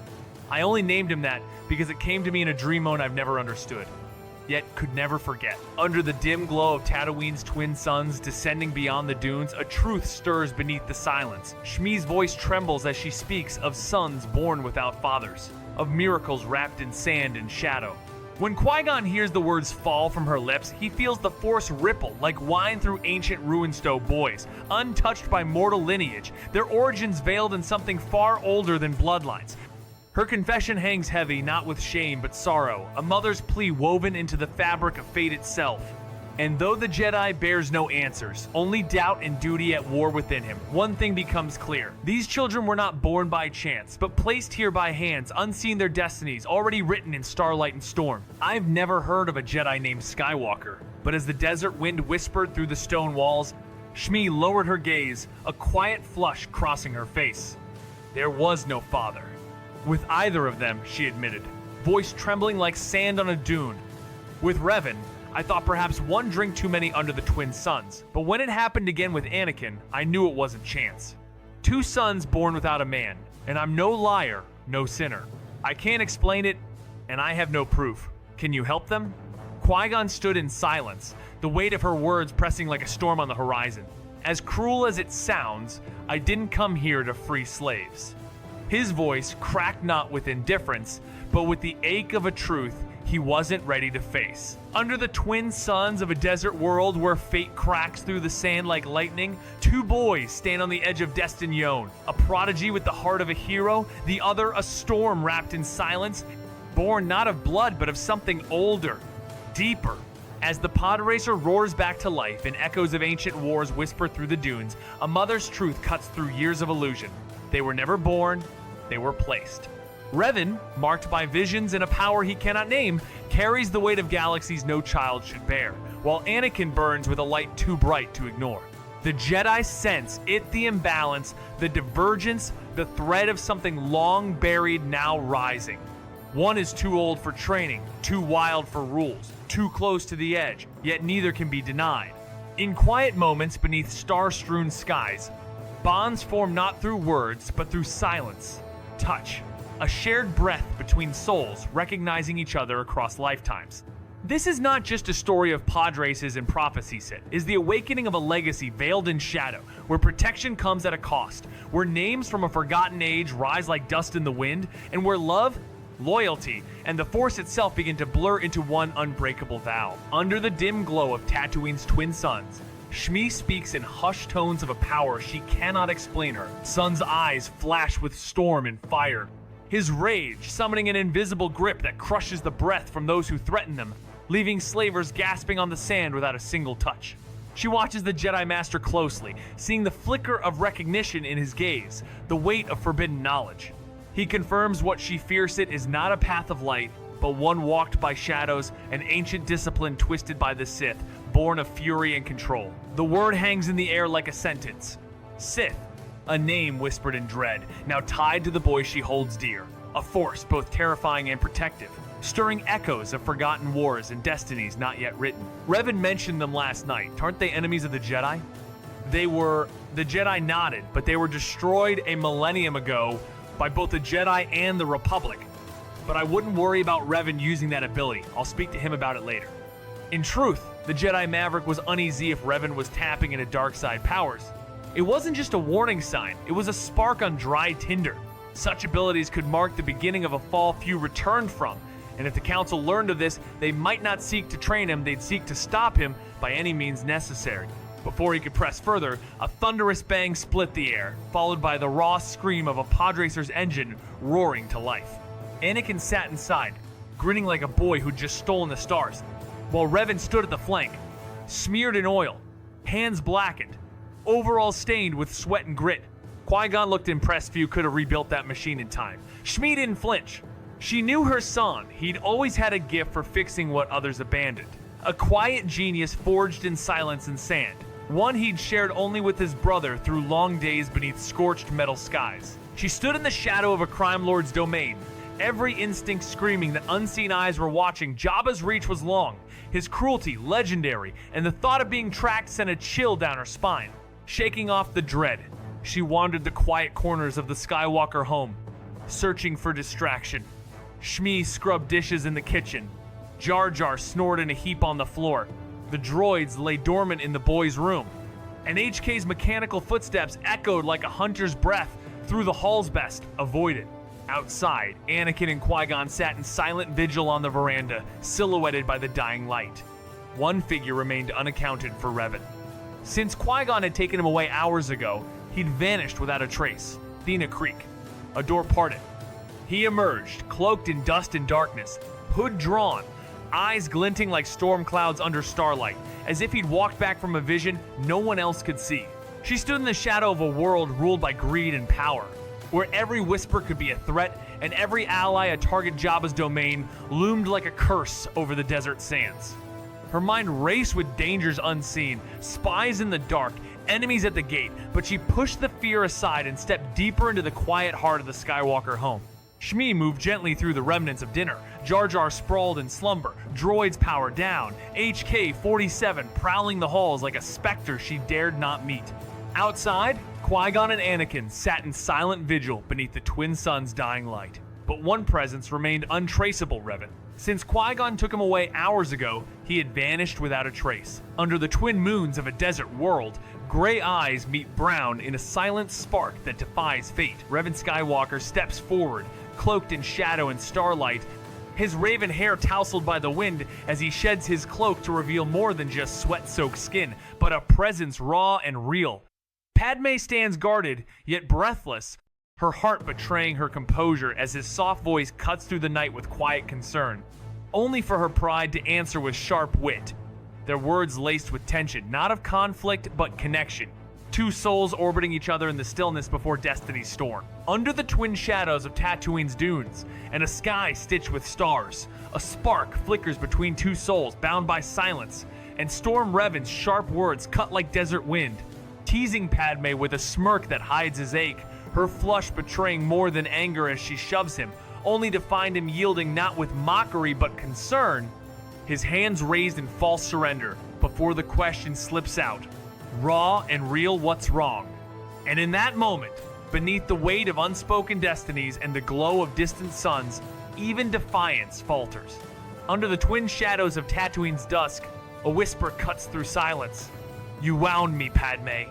Revan's voice carries a smirk, but his storm-gray eyes see deeper than lies. But you're a terrible liar!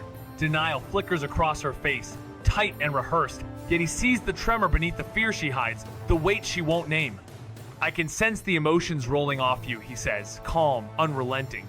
You may look fine on the outside, but inside, a storm. Her breath catches. He knows without knowing, feels what words refuse to say. Not psychic, just attuned to pain, shaped by it. And in that moment, under a sky bleeding into night, two souls stand at the edge of truth.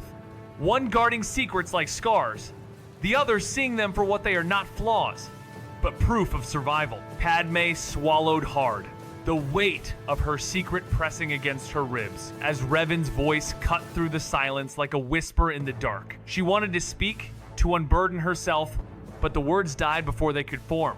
Trapped beneath duty and deception, Tatooine felt less like a refuge and more like a cage, a desert grave for hope, and yet here he stood, his storm-gray eyes locking onto hers with an intensity that made her breath catch, his hands steady on her shoulders, grounding her in a moment she hadn't known she needed.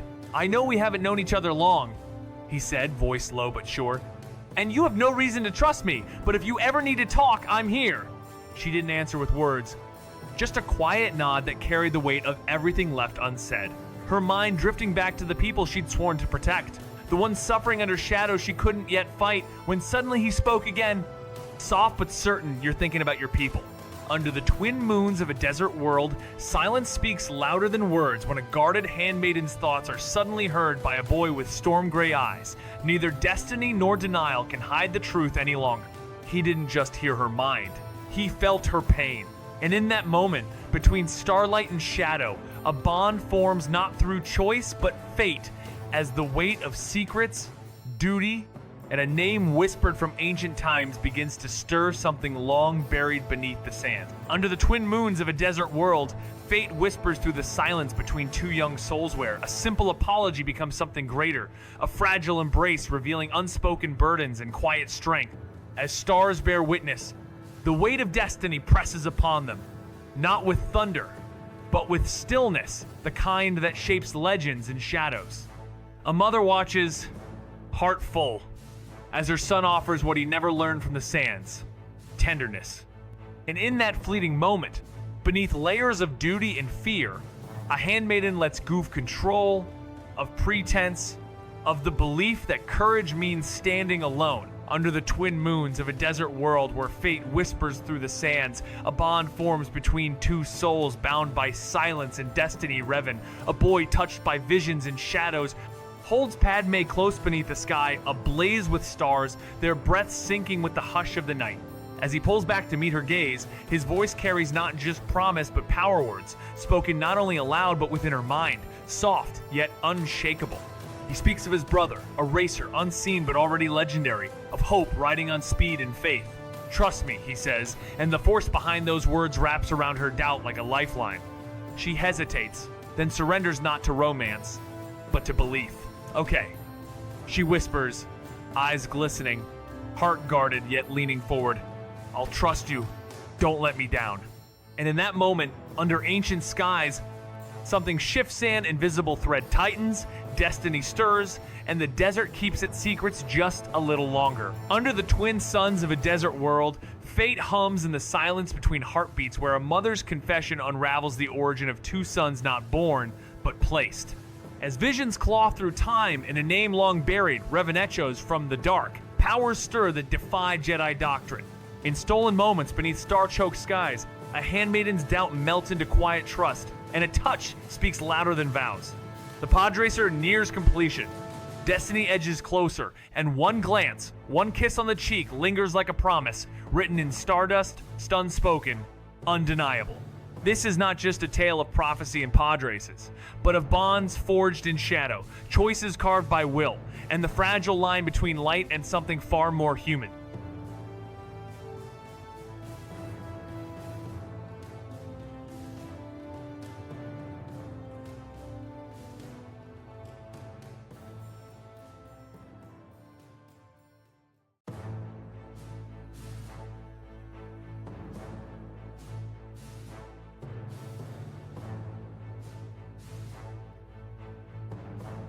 As the scorching twin suns of Tatooine sink beneath the Boonta Eve horizon, fate coils tightly around the Skywalkers.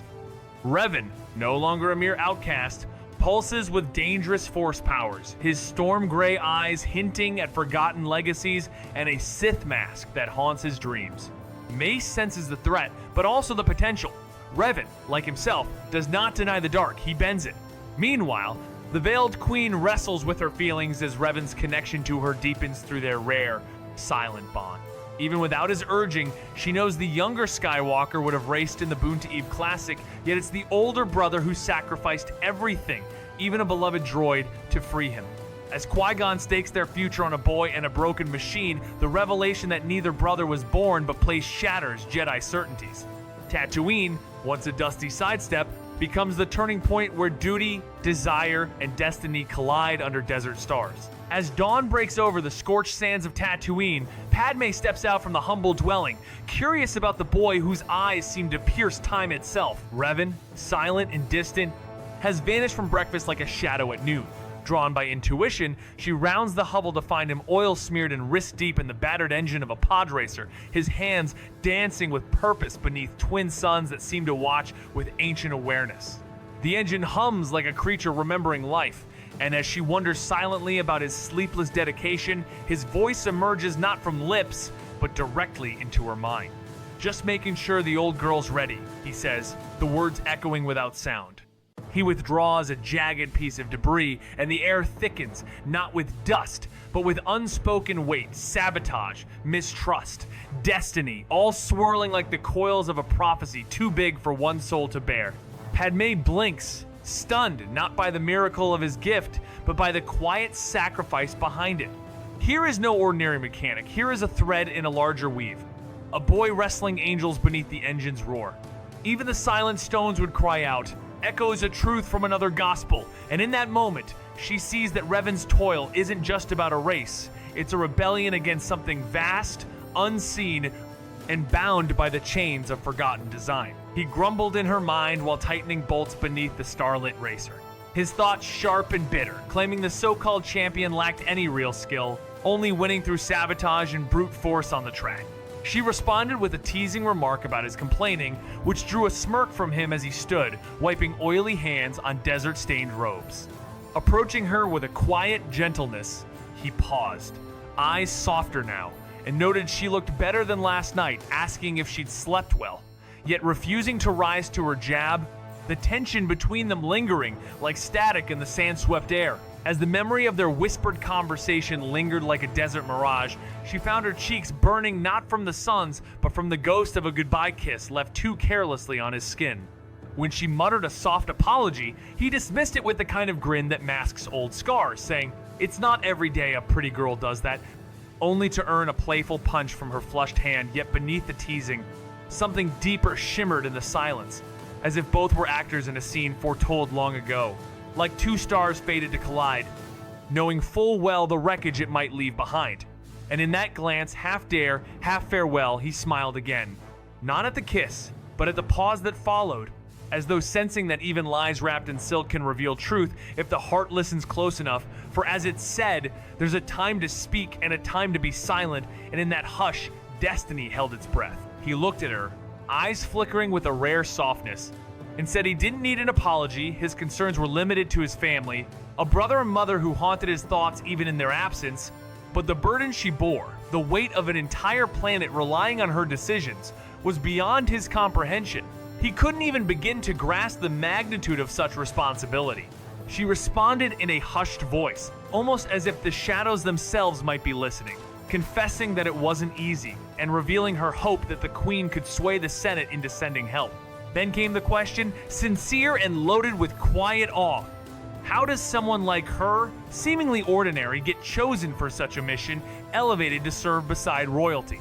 There was no sarcasm in his tone, just a genuine curiosity about the mysterious path that leads one from anonymity to purpose. It echoed the sentiment that many are called but few are chosen, a reminder that fate often selects its champions from the most unexpected corners, and in times of great need, even the quietest voices can carry the weight of nations. The glare she shoots could slice durasteel, her voice a blade, and what exactly is that supposed to mean? Revan, unfazed, counters with a calm that belies the storm brewing beneath. What do you think it means? There's an edge now, curiosity laced with challenge. He questions her purpose, barely a teenager, shadowing a queen. What could she offer that experience or metal couldn't? But her response isn't anger. It's a fire forged in duty. She speaks of lineage, of the refugee relief movement like a sacred rite, and as her mind brushes his, the guilt she tries to bury surfaces like smoke from a hidden flame. At 8, she took her oath in the apprentice legislature. By 11, she bore the full weight of political armor. Revan listens not just to her words, but to the sorrow beneath them. An echo of choices made too soon. It's a moment where title fades and truth stands naked. The galaxy doesn't wait for permission to shape its heroes. As one ancient line whispers, out of the mouths of babes comes strength, a reminder that greatness often walks in the guise of youth. At just 13, she was chosen to serve the Queen, not by bloodline, but by merit. And though her tongue almost slipped, revealing more than she should, his sharp gray eyes caught at a flicker of the truth beneath her disguise. She snapped, defending her skill, not with arrogance, but with conviction born from survival. He smirked, amused, as if sensing pride in her defiance. But she didn't waver. It's not power, she said, voice steeled, it's purpose. Their clash was quiet but cutting, like two stars in orbit ready to collapse. In the shadow of a fallen king whose greed had once sold out their people, she stood not as a girl but as a symbol of change. He listened, half cynic, half seer, measuring her words like scripture. The courtyard was silent, yet history trembled, as if the force itself leaned in. For as it is written, by their fruit you will recognize them. And hers were truths shaped by fire, not ambition. Revan leaned back, arms crossed, eyes narrowing with quiet challenge. And how many before her claimed noble intentions, he asked, his voice calm but cutting. Money and power twist everyone, not just those who fall to darkness. The Queen kept her poise, replying gently, she's not like that. But Revan didn't flinch. And how would you know? The bluntness struck like a blade. I beg your pardon? She replied, taken aback. He continued unshaken. You speak as if you know her completely, but as I said, power corrupts. From slaves to queens, no one is spared. In the shadowed stillness of Tatooine's night, a conversation cuts deeper than any blade. The road to hell is paved with good intentions, echoes one pilot's lament, a phrase that lingers like dust in desert wind. Or maybe you're a pessimist, one voice offers, only for Revan to reply with prophetic calm. A pessimist is what an optimist calls a realist. And suddenly, the sand feels heavier. Padme, her stance defiant yet trembling, dares to hope aloud. Does no one act purely out of compassion? Is every kindness secretly bartered? Revan's eyes seem to see beyond her words, through time itself, as he answers not with anger, but with burdened truth. Bondage still exists, doesn't it? Corruption still exists, and they always will. It's a truth many refuse to face, yet one the Force has long whispered. Like the scriptures say, the heart is deceitful above all things and desperately wicked. Padme's refusal, her belief in goodness, clashes against Revan's desolate foresight. But this isn't merely a battle of ideals. It's the collision of prophecy and politics, of two children trying to remake a galaxy with nothing but belief and scars. As Padme clings to the Republic's promises like a raft in a sandstorm, Revan's stare cuts deeper than desert wind. His voice, low and unreadable, turns her faith into folly. Slavery is outlawed, she claims, her eyes burning with conviction. But Revan doesn't flinch. He sees through the veneer. The boy beside him, chained not just in body but in future, is proof enough. He speaks with quiet fire. Names may change, but chains remain. Call them servants, aides, anything polite, yet the yoke is the same. Her rebuttal, that payment marks the line between freedom and bondage, crumbles as he raises an eyebrow, asking if wages make a mother's sorrow any lighter. The moment lingers like prophecy, unsettling and absolute, echoing ancient truths.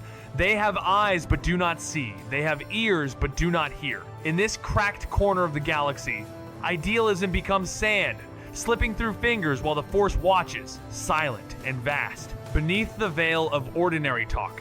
A fracture in belief begins to show. He speaks with strange calm, defending the strange merchant who, despite harshness, gave them shelter, crumbs, and sometimes even coins, as if these gestures could wash away chains.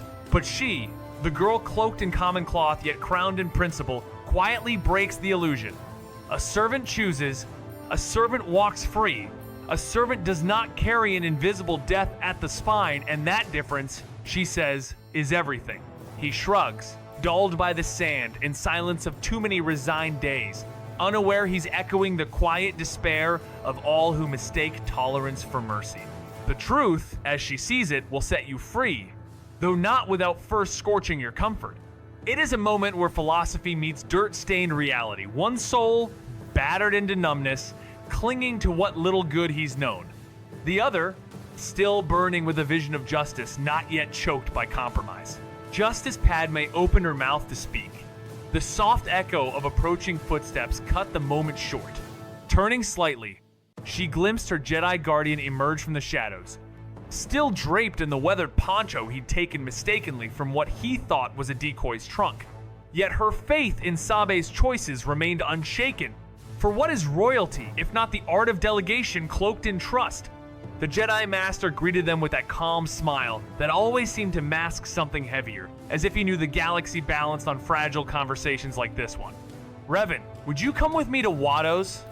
he asked, like a priest inviting a penitent to confession before Judgment Day. Revan answered simply, "Sure," unaware that this short reply would tilt the course of fate.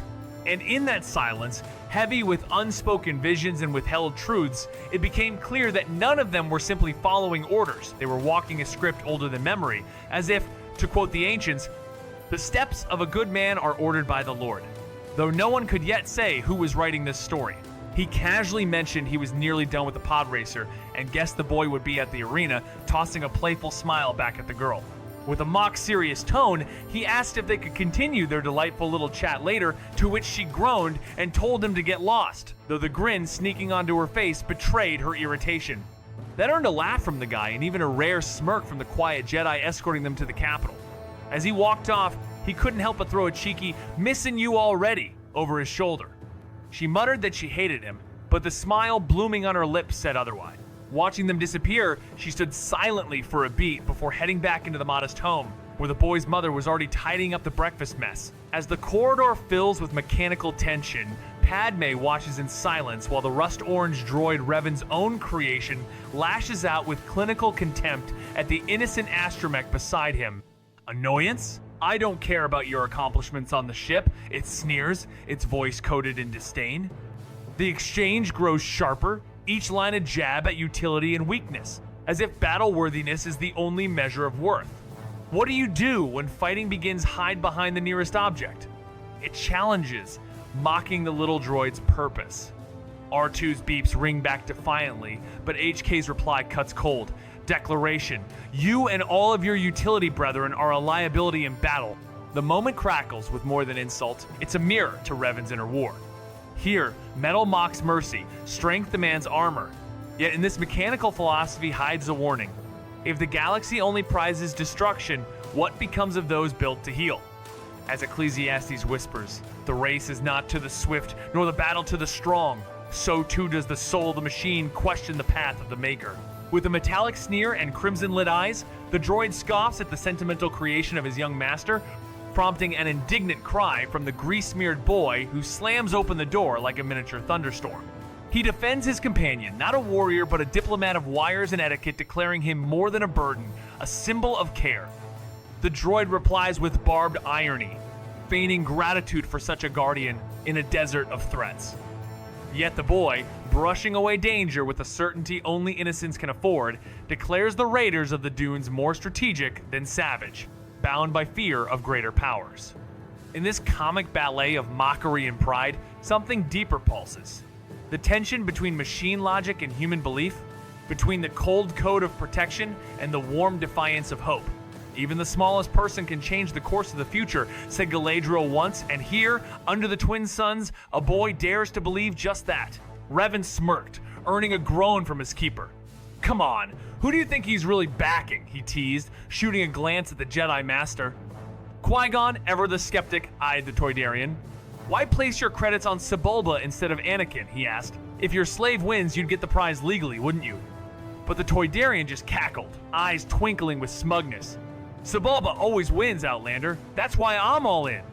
Revan, quiet for a beat, then replied coolly, I'll take that bet. Do you like this personality? What was that? The question crackled in the tense silence, eyes narrowing like blades in the dark. The girl had heard something beneath his breath, something unsaid but heavy. He laughed dry, nervous, confessing he'd never even finished a race, and in that moment, the illusion shattered.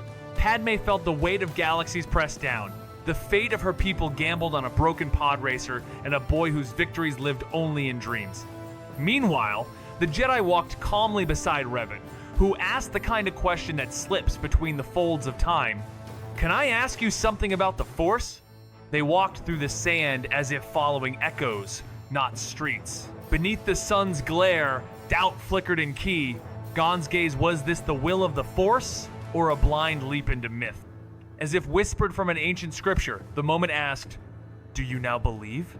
Tatooine, once a detour, now loomed like a prophecy, uncoiling where destinies were wagered like dice, and even the wise feared who would throw next. As the sand whispers of destiny coiled tighter around them, the boy with storm-gray eyes asked the question that has haunted mystics for millennia.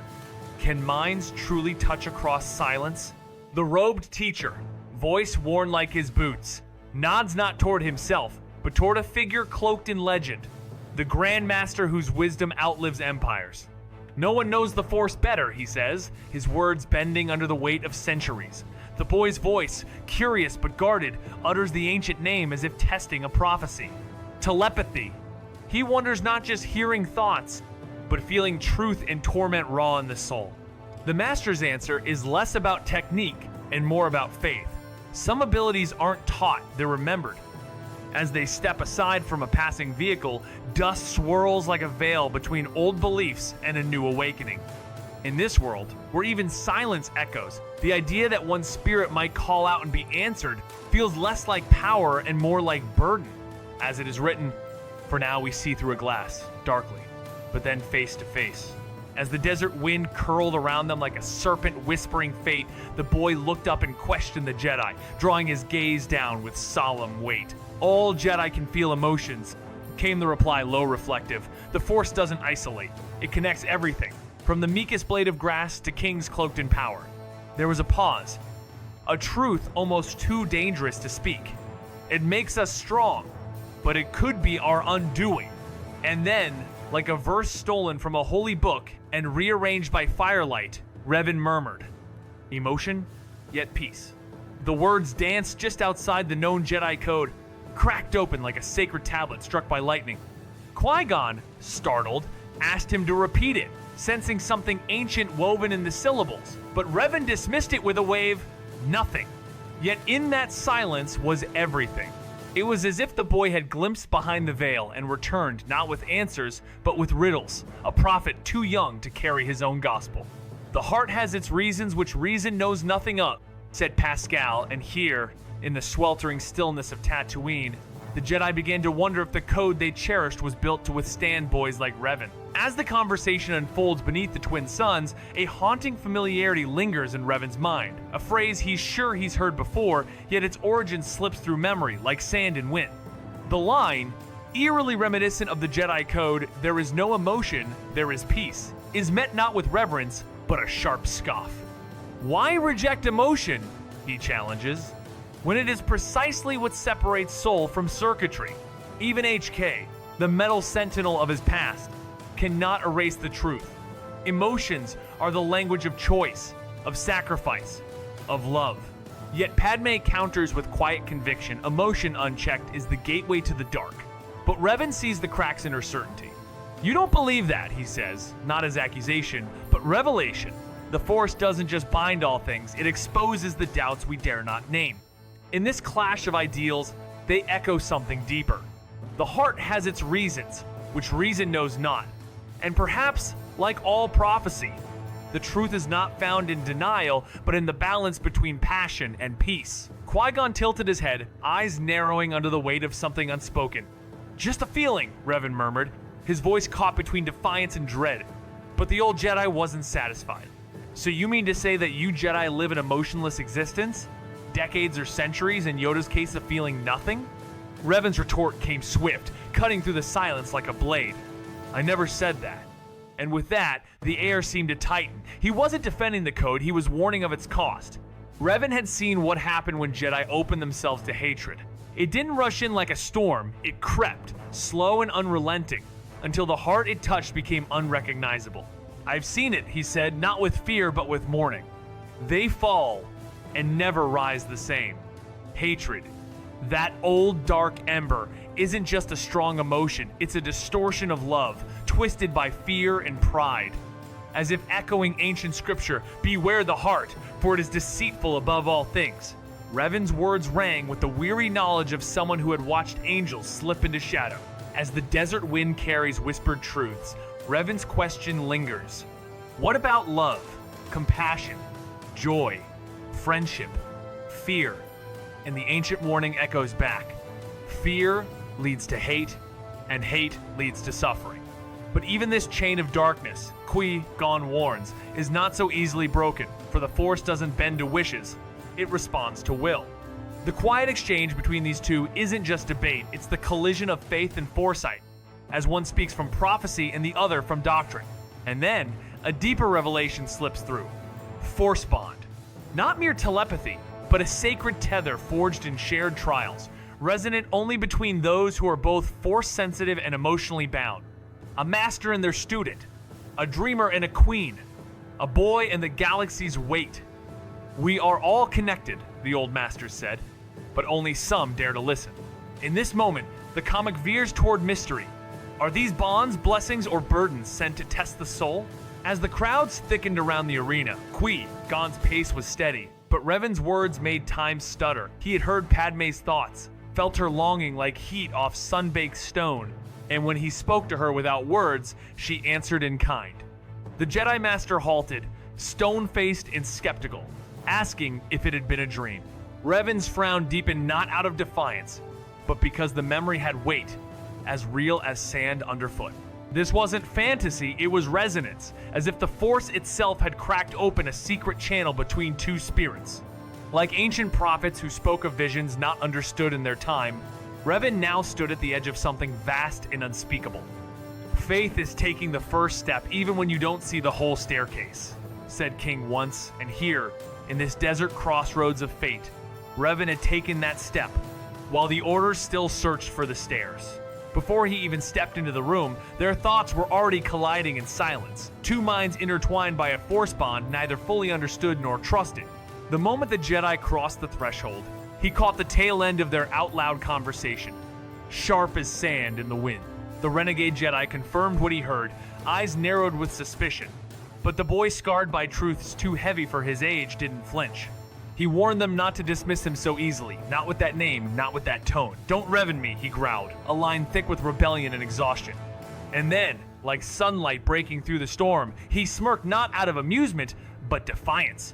"She had gotten flustered," he said. when questioned about why she, not a soldier, was chosen to guard a queen. Her response? A list of victories, like medals on a chain she wasn't ready to let go of. But beneath the surface of that playful tension lies something stranger, a cosmic riddle wrapped in silence. Were their thoughts really private, or had the Force always intended to unveil them? Like the proverb says, the truth will set you free, but first it will make you furious. She's too proud for a servant, he says, but there's more to it. Her gaze is steady, her posture too practiced, and when she speaks, something slips, a half-truth wrapped in hesitation. The renegade notices it all, though he pretends not to. He already knows who she is, but lets the masquerade play on like a test of wills. She's hiding something, Revan mutters, eyes narrowing. Not with suspicion, but understanding. Pride isn't the flaw here, it's the veil. And Naboo? It's a world where roles are worn like silk, elegant, deceptive, and utterly fragile. She doesn't act like a servant, he continues, as if trying to convince himself the illusion still holds. But truth, like the Force, bends only for so long before it fractures. And so, without waiting for answers, they stride through the hangar where destinies rust beneath twin suns, and the Force waits silent, but watching. Even the truth, as Solzhenitsyn wrote, is often stranger than fiction. Inside the cavernous hangar, where shadows clung to metal like omens, engines growled in slumber, and alien tongues tangled in the dust-choked air, a sacred chaos before the storm of Boonta Eve. The renegade, cloaked in dust and secrets, strode beside the child bound by fate, only to be confronted by a winged traitor who reeked of desperation and spoiled victory. The bargain is sealed, hissed the creature, his rot-toothed grin close enough to test a Jedi's restraint. But the desert wind carried no fear in the Jedi Master's voice, only calm conviction. Patience, he breathed, you'll have your winnings. Beneath this exchange simmered something more, not barter, but destiny disguised as trade. It wasn't just a race, but a reckoning, an altar built on engines where freedom and futures would be cast like dice. And as ancient texts remind us, what does it profit a man to gain the whole world, yet forfeit his soul? The Force trembled not from ships or shouts, but from a quiet truth. Nothing in this hangar would ever be the same again. Watto let out a snorting laugh, the kind that oozed suspicion rather than joy, and barked a warning, no funny business. But the cloaked figure, veiled in Jedi calm, walked on, unfazed his silence, a carefully crafted lure, a hook meant to stir the Toydarian's pride. Watto took the bait, his voice rising with disbelief. You don't think Anakin will win? The reply came not from the Jedi, but from a voice sharper than Tatooine wind. Revan, silent till now, cut in with biting clarity. Meet Sebulba's #1 fan. That jab struck, and Watto's temper flared, snarling back, watch your tone, boy! Yet Revan stood his ground. The moment charged with something more than sarcasm. In that charged air, we glimpse a deeper truth.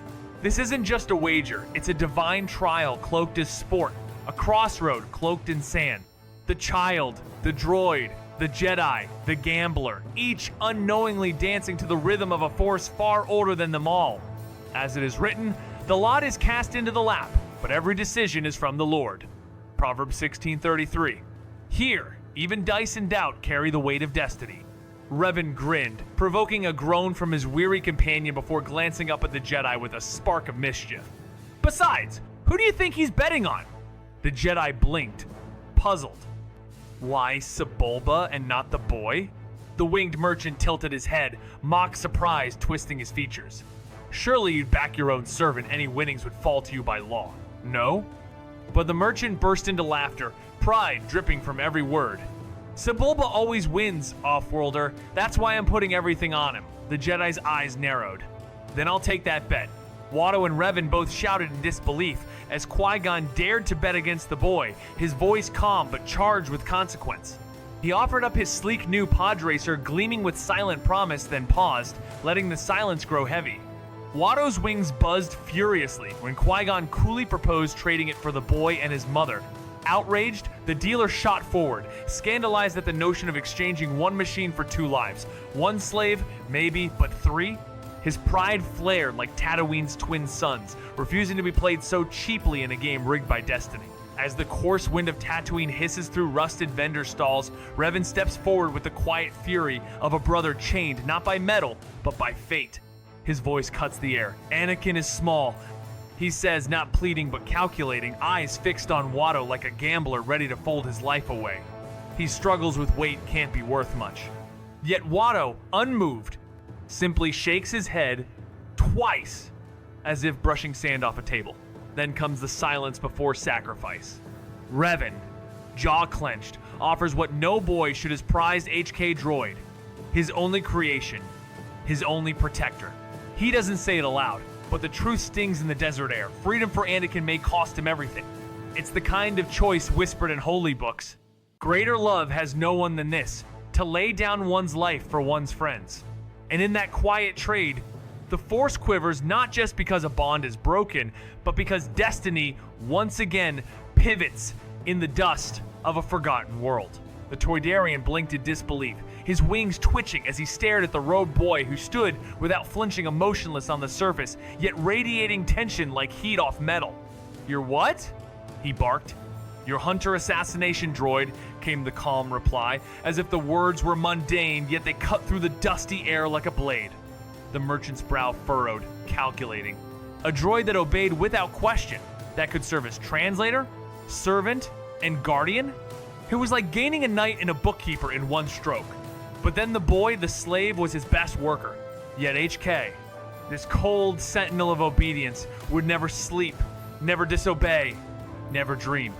The silence dragged, thick with consequence. Revan stood firm, offering up his creation, his only constant in a galaxy of shifting truths for the freedom of another. The Force trembled, as if witnessing a turning point written in the stars. Better to reign in hell than serve in heaven, some ancient voice seemed to echo. But Revan chose the opposite, sacrificing power, not for glory, but for a child's chance to fly. As the scorching winds of Tatooine whispered of shifting fates, the moment hung heavy. Gon's solemn voice shattered Revan's thoughts. "Do we have a deal?" And there it was, the fragile hinge of destiny, waiting on the lips of a Toydarian with sand-crusted wings and a heart full of bartered chains. The answer came, "We have a deal." A spit-stained handshake sealed more than a contracted, unraveled prophecy. The boy, burdened by invisible servitude, was now promised freedom, and Revan, hiding a flicker of triumph, held his silence beneath the shadow of his master. But when asked of the others still bound, the merchant's shrug cut deeper than a blade. "What about them?" he sneered, clinging to a machine and its false promise of fortune. And in that pause, the Force itself seemed to recoil. Like Ecclesiastes once whispered, all is vanity and a chasing after wind, for even liberation came laced with loss. Revan had gambled away his only creation for a chance at light, but in doing so, witnessed a world where compassion, costs, and justice always arrives late. As the dying sons of Tatooine cast long shadows over shifting destinies, the Jedi grapples with a revelation that cuts deeper than any lightsaber. Anakin, like Revan, is not merely born but placed, carved into prophecy by unseen hands. And now, with Revan's aid, he's freed the boy, though freedom itself comes at a price heavier than blood. Gon's resolve trembles, knowing that both boys, one aflame with Force visions, the other marked by an unnatural bond to the Force, must be brought before the Grandmasters, not just for training, but for answers only the old order dares utter. Yet fate, as ever, refuses simplicity. A gambler's cube dances in a junk dealer's fingers, a holy relic in a profane place. Its color to decide who walks in light and who remains in chains. Red, the mother; blue, the boy. And like proverbs whispered into desert wind, it is said, the lot is cast into the lap, but its every decision is from the Lord. As the cube clatters to the hangar floor, a silent verdict echoes through the desert air chants and sacrifice collide. So ends another intense chapter of the return of the Prodigal Knight and the Phantom Menace.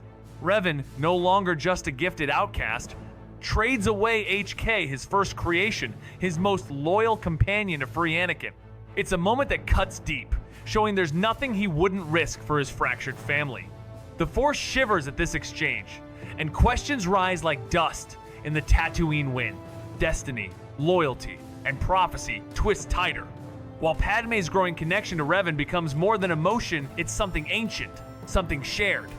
As Revan's eyes reflect a storm only he seems to see, one can't help but wonder, will Anakin follow his own light, or is he bound to shadows yet unseen?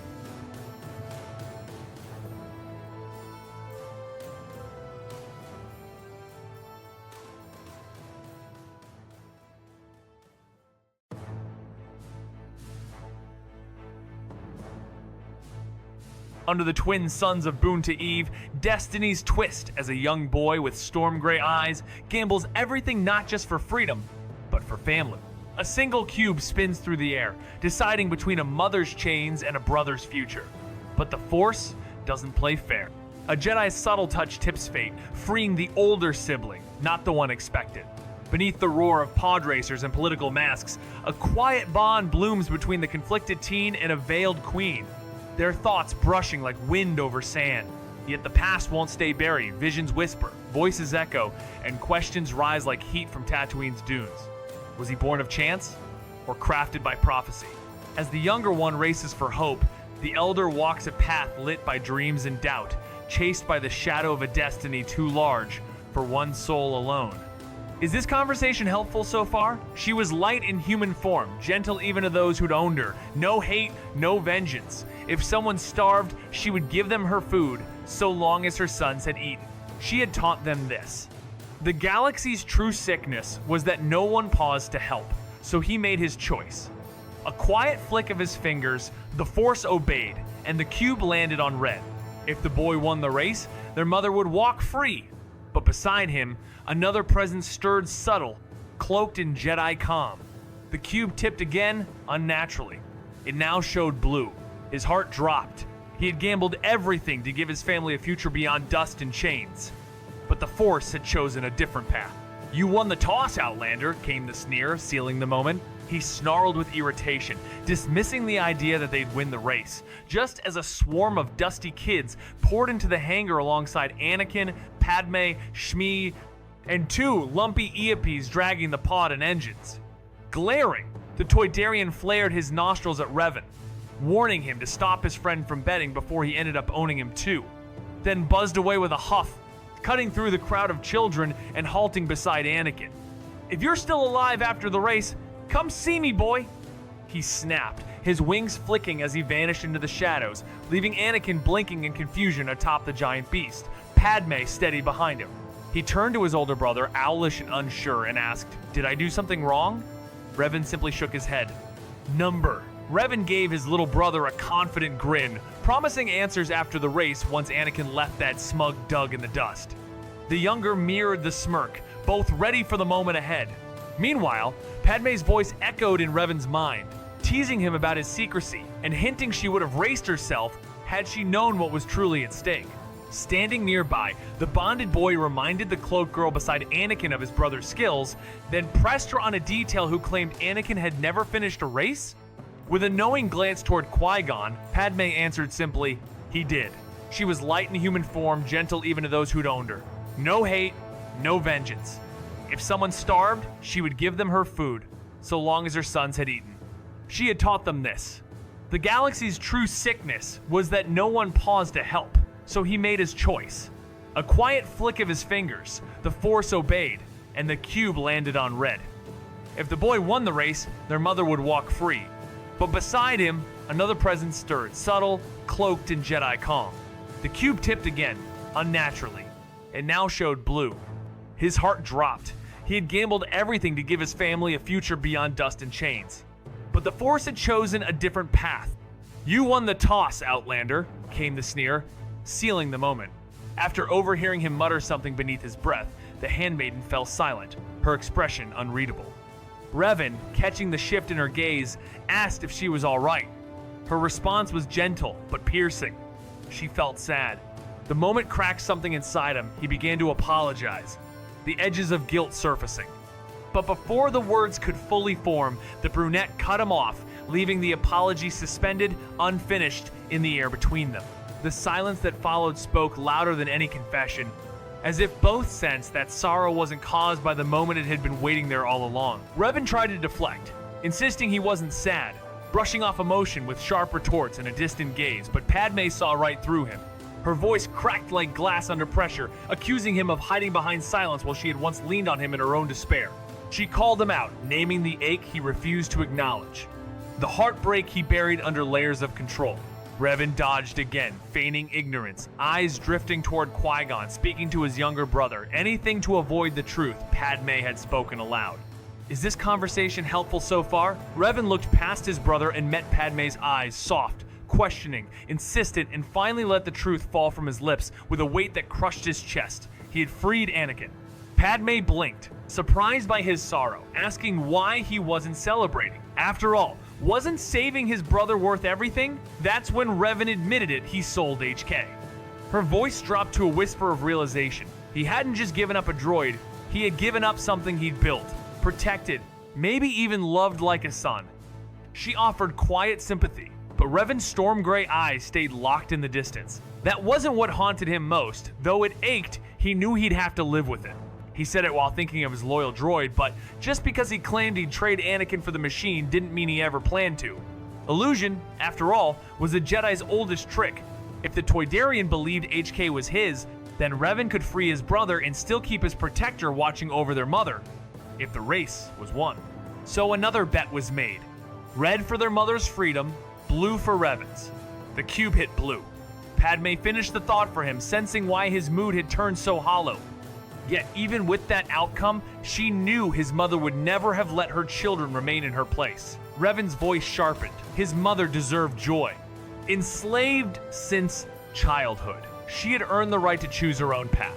And in secret, with a twist of the Force, he had tried to rig fate, he made it land on red. Revan didn't need to say it out loud. He let the dice speak, nudging fate with the Force so it landed blue. The girl looked at him, confused. Why would he do that? Revan stood with arms crossed, gaze steady. He wants me to go with him to Coruscant, to talk to the Jedi about my dreams. Her brow knit, curiosity sparking in her eyes. What's so special about your dream? He gave a faint smirk. I'll tell you later, he replied, prompting a small pout from her. Besides, people are going to think we're weird if we just keep staring at each other. She sighed, all right. Padme crossed her arms, still pouting, but gave a reluctant nod. But this isn't over, Revan. He tilted his head, eyes glinting with dry humor.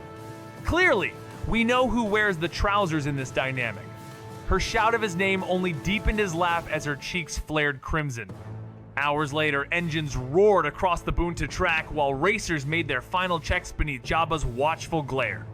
Anakin, slipping through the crowd, found his racer and, more importantly, his mother waiting with Padme and Revan, who fine-tuned the craft's final adjustments. She pulled her son into a fierce hug, her face lined by sun and time but steady as ever. He held her tightly, comforted by that familiar strength. When she gently pushed him back, her tired eyes found his, calm and resolute, the quiet courage of someone who had let go many times but never completely. He could see it, she was trying to be strong, the way she always was on race day, but behind her eyes flickered something fragile, fear. She clutched his shoulders tightly, her voice barely holding steady, "Be safe, Ani," and as if afraid letting go would make him vanish, she held on just a moment longer. Over her shoulder, his older brother stepped in, resting a steady hand on her, anchoring them both. "He'll be fine, Mom," came the calm reassurance, followed by a glance toward the youngest Skywalker. "Right, Ani?" A heartbeat passed. Then a gulp, a stiff nod, and a cracked voice. "Right!" Shmi gave her eldest a reassuring smile, then stepped away, leaving the brothers surrounded by a roaring sea of spectators, but sharing a moment of rare quiet. Revan, cool as ever, eyed his little brother. "Nervous?" he asked. Anakin stood straighter, admitting, a little, just as he caught sight of Padme moving gracefully through the crowd with her mismatched entourage. The weight of the galaxy clung to his small shoulders, and he feared failure not just in the race, but in front of her. Revan, ever the older sibling with a smirk ready, raised an eyebrow. "Anybody? Or a certain girl?" he teased, watching Anakin squirm, cheeks burning red. It wasn't subtle the way Anakin lit up when she was near, how he clutched at every moment to hold her hand, showing off his droid, stealing glances when she wasn't looking, and turning away in a flurry of blushes when she was, "What?" Anakin stammers, cheeks flaring like a reactor coil about to blow his brother somehow found out about her. "I don't know what you're talking about, I just don't want to let Qui-Gon down is all," he insists, voice cracking like a faulty droid. His brother just smirks, tossing out a sly, "Whatever you say, Ani," and that earns him a death glare sharp enough to slice through Durasteel. Then comes the bomb. "Guess you won't mind if I ask her out then." Anakin's glare collapses into a full scowl. "You can't!"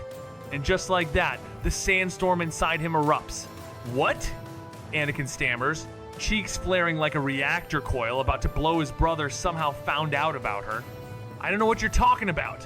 I just don't want to let Qui-Gon down is all," he insists, voice cracking like a faulty droid. His brother just smirks, tossing out a sly, "Whatever you say, Ani," and that earns him a death glare sharp enough to slice through Durasteel. Then comes the bomb.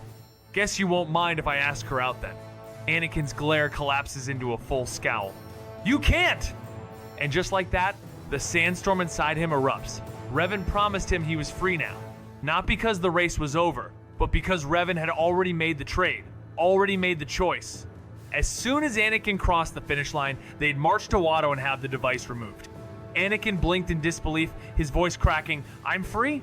Revan grinned, sharp and certain, letting the P and yep pop like a burst of sun through storm clouds. But before the moment could settle, she emerged from the crowd, Padme, calm and radiant, drawing close like a breeze before dawn. She leaned in, pressing a kiss to Anakin's cheek so softly it silenced even his breath. A lump rose in his throat, unbidden, but there was no room for words. Her voice was barely audible, a whisper threaded with gravity. "You carry all our hopes." And Anakin, surrounded by engines and destiny, nodded with steel in his eyes. "I won't let you down." He thought his brother would stay, he hoped, even promised. But Anakin's voice trembled when he said it. "No, you won't." Confused and hurt, Revan blinked, asking if he had done something wrong, if he was being sent away to a new master. The question struck like a quiet storm, but instead of answering with sorrow, Revan placed a hand in his brother's dusty blonde hair, ruffling it with a smile that masked deeper pain. "I would never give you away," he said. In that moment, beneath the desert's rising heat, brotherhood spoke louder than chains. Revan gave his word Anakin would be free. Not someday, now. Once the race was done, he'd take him straight to Watto and have the bomb removed. "I'm free?" Anakin asked, barely believing. "Yep," Revan replied, the P popping with mischief. But before emotion could settle, Padme emerged from the crowd, her smile cutting through the noise. She leaned in and kissed Anakin's cheek, gentle and warm, stirring a lump in his throat he didn't know was there. Her whisper, almost lost in the wind, carried the weight of their world. "You carry all our hopes." And with quiet strength he answered, "I won't let you down." He swallowed hard, voice catching as his heart pounded and her breath warmed his skin. She studied him, long and quiet, before leaning back with a sly smile. "Don't I get a kiss?" he asked, half joking, though his eyes searched hers. She rolled her eyes at him with that same smile, while the younger one beside them wasn't smiling at all. His scowl said it loud. Revan had just shattered the moment. "What for?" she teased, those dark eyes twinkling as she tilted her head, playful and sharp. "Annie's the one doing all the work." And just like that, Revan reminded her, "But I built the pod." As she pulled away from the weight of Revan's silent thoughts and drifted toward the edge of the platform where others waited, a young voice broke the tension. Anakin, wide-eyed and earnest, declared his future with her, a vow too big for his frame. Revan's gaze had lingered too long on her silhouette, but the spell cracked with a dry chuckle from above. He wasn't even through his first growth spurt. The moment soured fast as a shadow slithered in Sebulba, all sneer and stink, oozed venom toward Anakin, calling him bonded scum, daring him not to survive. Then he turned to Revan, lips curling with menace, as if writing a farewell in dust and spit. But Revan didn't flinch, just stared him down and promised, with fire in his voice, that this goodbye would never come. "You've given a beautifully specific image prompt structured like a triptych, and based on the content of the uploaded file talk6.txt, it appears your aesthetic leans toward a spiritual documentary times mythic realism style, deeply symbolic and emotionally resonant. Here's a visual breakdown for generating the image in that style, incorporating your segments and tone. Triptych concept: Einstein through the veil of time. Panel 1, the mystic physicist. Setting: a dark, timeless study room. faint outlines of blackboard and ancient shelves. Einstein. Full body, adult, worn clothes, chalk in hand. Light. A swirl of glowing chalk dust, mimicking the space-time curve, rises behind him like a silent aurora. Face. Cosmic. Light illuminates his face, partially one eye catching starlight, deeply focused. Mood. Meditative. Solemn. You feel like time is pausing around him. Panel 2. The Wandering Child. Setting. A quiet 19th century room, soft golden light from a window. Einstein, child. Upper body, seated on floor, holding a small compass in cupped hands. Eyes. Filled with awe, his world just shifted. Mood. Eye-level intimacy. You're in the moment of awakening. Panel 3. The Moral Echo. Setting. High shot. Einstein, a black silhouette before a burning horizon shaped like a mushroom cloud. Backdrop. Faint. Ghost-like musical notes and water-like ink tears blending into the sky. Mood. Haunting. A soul burdened by the consequences of thought. Style. Cinematic, spiritual tension. Reflection of legacy and guilt. Would you like me to now generate this image in AI using this structure and the cinematic comic noir Twin Suns Edition visual style as a baseline, or do you want it split into 3 separate images for clarity and use? Anakin stood firm, eyes locked in quiet defiance as the Dug sneered with venom, promising to bury him beneath the dust of the racetrack. The taunt stripped with cruelty, music of screams, a grave in the dirt, but Revan cut through it with biting calm, mocking the Dug's empty boasts. He called out the cheat behind the swagger, exposing the truth everyone knew. The Dug had never won without deceit. The Dug's eyes burned back, spitting a warning that only the strongest survive, gaze shifting to the two brothers like a predator sizing up prey, and the weak perish. The words hang in the dusty air as the rival's sneer sharpens. And yet you're still here, Kung. Revan's eyes flash, but he doesn't flinch. The Dug has baited him, and he takes it with silent fury. Why don't you get out of here before I make you? The other leans in, mockingly intrigued. Oh, do entertain me, Bound One. What exactly will you do to make me? Revan's smirk returns, colder now. Well, I may not dine with Lord Jabba, but I'm pretty sure he wouldn't love you ruining the race he bankrolled. That hits. The Dug's nostrils flare, eyes narrowing. But before he can bark back, Revan lets the silence sharpen the threat until the Dug hisses, vowing venomously, if word gets back to Jabba, I'll be paying your mother a visit. Is there a problem here? Qui! Gon's voice cut through the tension like a blade, stern, calm, but alert as his hand landed on Revan's shoulder, sensing a dangerous fury rising that echoed ghosts of past failures. The Dug, snarling with disdain, fired back. Nothing you need concern yourself with, human, before stomping away, casting one last venomous glance at Revan. Watching him retreat, Qui-Gon raised a brow. What was that about? He asked, eyes tracking the swaggering menace. Anakin shrugged with a hint of weariness, just his usual scare tactic. But Revan's jaw clenched, and Anakin turned toward him, confused and a little frustrated. Why did you have to antagonize him? Revan's answer came sharp and low, burning with protective fire. He threatened your life, Ani. Do you like this personality? Is there a problem here? Qui. Gon's voice cut through the tension like a blade, stern, calm, but alert as his hand landed on Revan's shoulder, sensing a dangerous fury rising that echoed ghosts of past failures. The Dug, snarling with disdain, fired back, nothing you need concern yourself with, human, before stomping away, casting one last venomous glance at Revan. Watching him retreat, Qui-Gon raised a brow. What was that about? He asked, eyes tracking the swaggering menace. Anakin shrugged with a hint of weariness, just his usual scare tactic. But Revan's jaw clenched, and Anakin turned toward him, confused and a little frustrated. Why did you have to antagonize him? Revan's answer came sharp and low, burning with protective fire. He threatened your life, Ani. Do you like this personality? He ruffled his little brother's hair with a crooked grin and barked, Make us proud and wreck that jerk for me, will ya? Anakin beamed with that signature spark and shot back, Do you even have to ask? Before hurling himself into a hug. Pressed against his brother's chest, his voice muffled as he whispered, Thanks for freeing me. Then came the hope, raw and wide-eyed.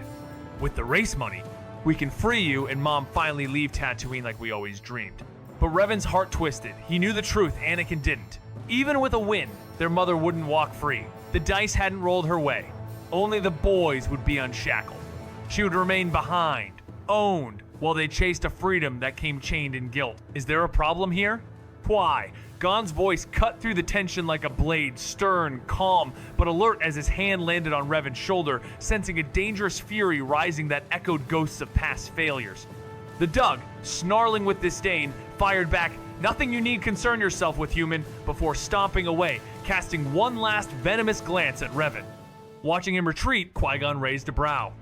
"What was that about?" he asked, eyes tracking the swaggering menace.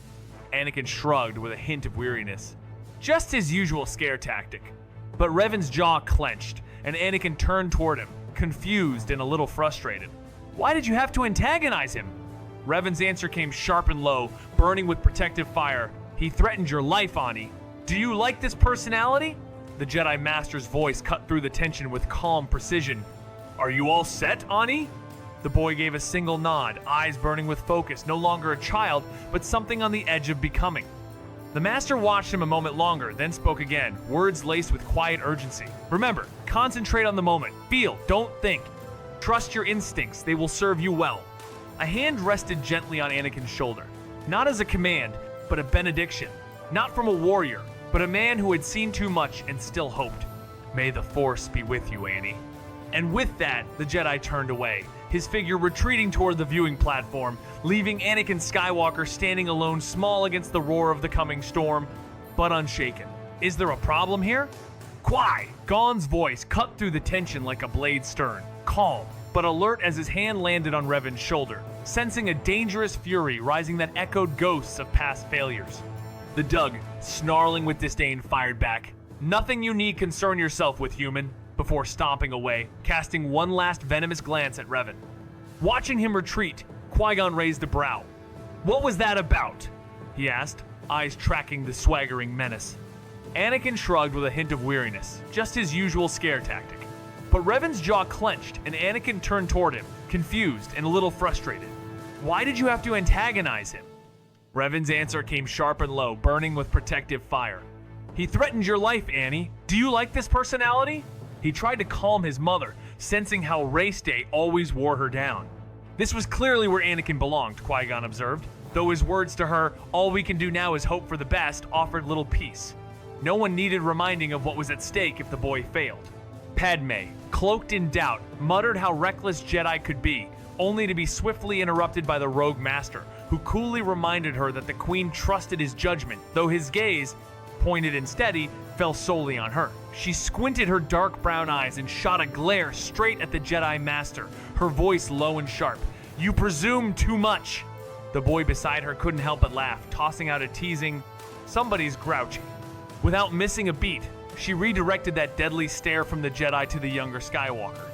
"You'll have to do better than that, Your Majesty." That stopped her cold. Caught off guard, she faltered he had seen through her disguise. She had masked her identity carefully, but he had caught the slip during their earlier conversation. "I've been watching you," he said, calm but certain. Her brows lifted. "You sound like a pervert." Revan didn't flinch when she cut in. He kept his focus, his tone steady, like she hadn't said a word. He admitted he'd been watching her, mimicking even, studying every motion and word. Sure, Naboo and Tatooine had their differences, but no handmaiden ever moved like that. The real crack in the disguise came when she almost said she was a prin, clearly about to say princess. She tried to push back, asking if a queen would dress in rags like hers, but Revan's eyes caught hers, sharp and certain he never said queen. He said princess. And now, it all made sense. The weight in her voice, the caution in her gaze. He saw it. He named it. Queen Amidala. She squinted her dark brown eyes and shot a glare straight at the Jedi Master, her voice low and sharp. "You presume too much." The boy beside her couldn't help but laugh, tossing out a teasing, "Somebody's grouchy." Without missing a beat, she redirected that deadly stare from the Jedi to the younger Skywalker. "You'll have to do better than that, Your Majesty."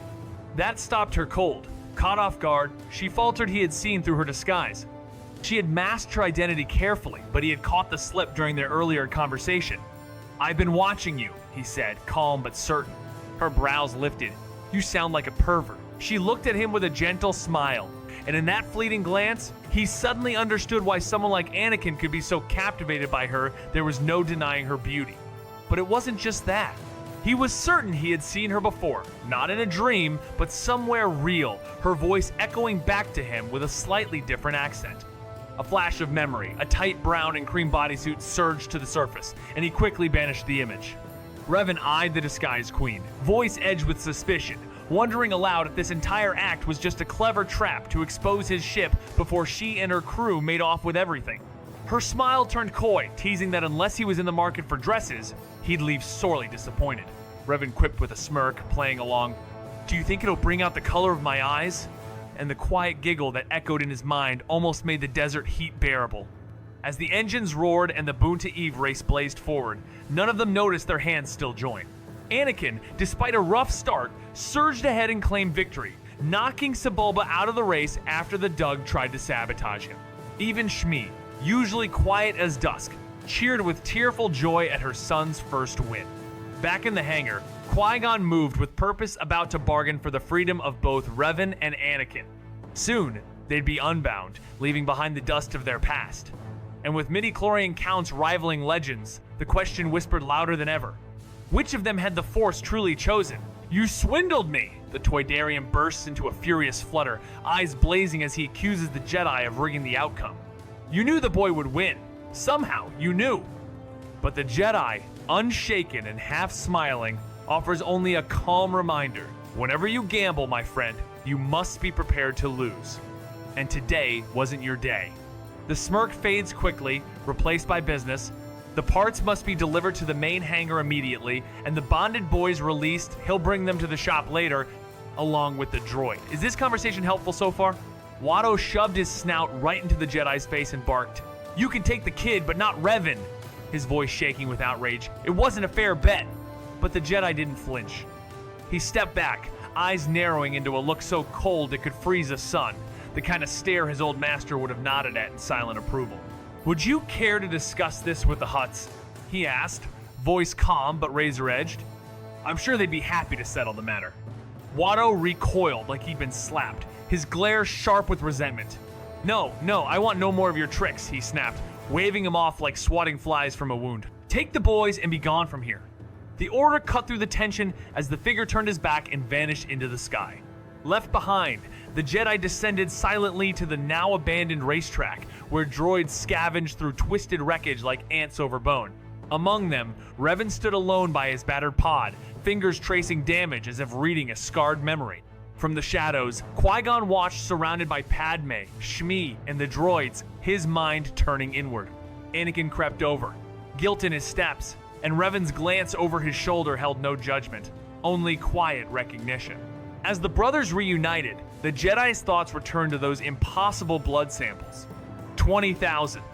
Not fathered, but formed. Conceived not by man, but by the Force itself. Two boys, both placed, not born. And as the sun set over the dust-choked plains, only one question haunted him. Which of them was the prophecy's true design? Buried in an ancient holocron once found during his training under a former master, he'd read the prophecy like a tale out of Legend One Life, born to bring balance. Most dismissed it as myth, but now the question pulsed louder than ever. Was it Anakin or Revan? With their departure from the desert world looming, the story held back a beat not for spectacle, but for soul. A goodbye to the mother who shaped them couldn't be rushed. Next, they would head toward the shining towers of Coruscant, where destinies collide and shadows stretch. And yes, a masked hunter with burning eyes would soon step into the light. As for skipping the famous race, well, it had nothing new to offer this time, and Revan was never in it anyway. This story, it's his. Buried in an ancient holocron once found during his training under a former master, he'd read the prophecy like a tale out of Legend One Life, born to bring balance. Most dismissed it as myth, but now the question pulsed louder than ever. Was it Anakin or Revan? With their departure from the desert world looming, the story held back a beat not for spectacle, but for soul. A goodbye to the mother who shaped them couldn't be rushed. Next, they would head toward the shining towers of Coruscant, where destinies collide and shadows stretch. And yes, a masked hunter with burning eyes would soon step into the light. As for skipping the famous race, well, it had nothing new to offer this time. And Revan was never in it anyway. This story, it's his. As dawn rises over the Boon to Eve Classic, destinies collide in the shifting sands. A boy once seen as a scavenger now, Revan, the prodigal knight, barters away his most loyal creation to win his brother's freedom, only to have fate twist again when a Jedi's unseen hand decides otherwise.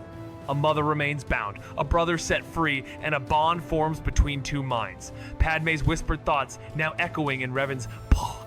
Haunted by dreams of masks and echoes in the Force, Revan begins to sense that he wasn't born, he was placed. While Anakin races toward hope, Revan stares into the storm of prophecy, and Qui-Gon Jinn wonders which of these two boys the Force truly chose or cursed. Revan Skywalker stood quietly, his fingers brushing through the dust on the battered pod racer, a sigh escaping his lips. The machine, crafted from parts scavenged by him and his younger brother Anakin, had taken countless sleepless nights to assemble, yet now, in the wake of the Boon to Eve, it lay in ruins. It wasn't a work of art like a swoop bike, but it had been theirs, their creation. A sound behind him drew his attention, and turning, he saw Anakin approaching with an apologetic look. "Is it bad?" Anakin asked. Revan paused, casting one final glance at the wreckage. "Well, it could be worse," he replied with a small smirk, though the weight of the situation hung between them. Anakin, battered but breathing, managed a half-hearted smirk and muttered, "At least you're still alive," before his face soured with a memory he couldn't quite spit out. "No thanks to that, Doug," he added, his scowl deepening as flashes of sabotage from the race crossed his mind. Revan cracked a grin, sharp with pride and payback. Well, today he learned the hard way cheaters never prosper. That earned a rare smile from the normally reserved Skywalker, but it vanished the moment Qui-Gon returned, moving toward them with a calm gravity that made time slow. Anakin hadn't even noticed his departure, though it was obvious where he'd gone to seal the deal, or maybe to challenge fate itself. The Jedi knelt, hands on Anakin's shoulders, his voice low and warm like dusk on the dunes. "You're a bit worse for wear, Ani," he said, locking eyes. "But you did well." Shmi's voice trembles in disbelief as she gazes up at the robed figure, her dark eyes flickering with a fragile hope that her children might finally escape the chains she regrets forging. While she and the Jedi speak in quiet urgency, Revan drifts toward the small group waiting nearby, his shadow stretching across sand still warm from the race. His glance catches the handmaiden whispering something that turns his brother's cheeks the color of setting suns, though the boy's grin refuses to fade. Meeting halfway, Anakin's bright smile collides with Revan's quieter relief. "That was quick," the blonde boy teases, the triumph of his first victory still dancing in his eyes. "Did he ask about freeing you and Mum too?" Revan hesitates, the answer an iron weight in his chest. "Not exactly, Ani," he murmurs, unwilling to crush the glow in his brother's face. Behind them, twin shadows stretch longer than they should, and the truth, like the Force itself, remains unspoken, waiting to fall like dice still turning in the desert breeze. As the Boon to Eve Classic ends, destinies are set in motion. Revan Skywalker, once a desert scavenger, faces the ultimate sacrifice, trading his most loyal creation, HK, to free his younger brother, Anakin.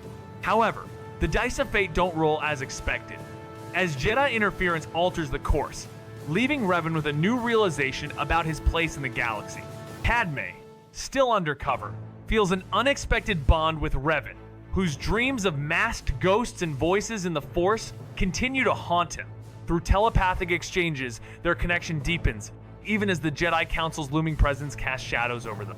Anakin, caught between hope and sorrow, races toward an uncertain future, while Revan begins to understand that his existence might not be his own choice, but a piece in a grander design. The mystery of who truly carries the Force's prophecy grows as Revan and Anakin's bond is tested, and Qui-Gon Jinn questions the truth of their destiny. The story is a quiet reflection on fate, sacrifice, and the delicate balance between will and destiny. Revan's anger flared as he snapped at the Jedi, his eyes cold with bitterness. "You made your choice. Now I have to deal with the consequences," he said. His voice carried the weight of unspoken pain. "If there had been another way, if I could have found a way to save our mother, that was never my intention, to hurt either of you," the Jedi Master responded, regret lining his words. Revan shot back with a sharp retort, his gaze unwavering. There was another way. If you hadn't intervened, both my mother and brother would have been free. Free! He exclaimed. Do you have any idea what that would mean to someone like my mother? Someone who's been bound for so long? His question hung in the air, heavy with unvoiced truths, as he stared into the eyes of the man who had altered his fate forever. For the first time in over 30 years, Revan Skywalker faces a future full of uncertainty, no longer worrying about his next meal or water, but about the truth of his own existence. As Qui-Gon Jinn presses him, the question looms. Would his mother and brother have left Tatooine without him? Revan insists he could have convinced them, but the Jedi's probing strikes at something deeper. Was it with words or the Force that he would have persuaded them? A confrontation of destiny, sacrifice, and the weight of choices. Revan is left to confront not only the questions of his life, but also the influence the Force holds over his very being. As their paths diverge, Qui-Gon's shadowed wisdom leaves Revan with an unsettling answer. Is he a player in the prophecy, or has he been placed in a role all along? Revan's voice came sharp, carrying the weight of frustration rather than inquiry, his words striking like a challenge. Not everything involves the Force, Qui-Gon, he snapped, his anger unmistakable. I would have just reminded her that her duty was to Anakin, not to me. It would have taken some time, but eventually she would have seen reason. His gaze was intense, a silent storm brewing beneath it. Their heated exchange had drawn no attention from the rest of the group until Shmi, overhearing their tension, made her way over. She couldn't catch every word, but the fury in Revan's tone and the coldness in his eyes told her enough. Is everything all right? She asked, her concern palpable. Revan turned to face her, his anger still simmering beneath the surface. No, he replied quietly, the tension lingering in his voice. Revan stood there, a heavy weight hanging in the air, knowing there was nothing he could change. Not now, anyway, he muttered, sending one last look toward the Jedi Master. His mother, Shmi, pressed him for answers, concern in her eyes. About what? She asked, trying to understand the tension between her son and the Jedi. Revan's gaze shifted to the Jedi, and in that fleeting moment, the guilt on his face was unmistakable. It was clear that whatever had happened involved her in some way, though she didn't know how. Her suspicions stirred. Perhaps it had something to do with the race. It doesn't matter, Mom, Revan said quietly, almost like a whisper. I'll see you at home. Before either Qui-Gon or Shmi could speak, Revan turned and walked away, leaving them behind in a silence, thick with unresolved questions. The air was thick with tension as Qui-Gon stood before Shmi, knowing the gravity of the moment. Would you like to tell me what has gotten into my son? Shmi's voice cut through the stillness. It wasn't a question, it was a demand. Qui-Gon hesitated, his mind racing. He had hoped for more time before revealing the truth of the bet he had made. Before the race, both Revan and I made separate wagers with Watto. Qui-Gon began, his voice heavy with the weight of the confession. Revan offered his droid to secure Annie's freedom, and I used Annie's pod as the wager. It was against either you or Revan. Shmi's eyes widened as the truth sunk in. Wait, so Annie's free? Revan stood in the distance, watching his brother Anakin celebrate, his joy untainted by the deep sadness that gripped Revan's heart. His gaze shifted to Padme, the handmaiden who had been quietly holding a conversation with his brother.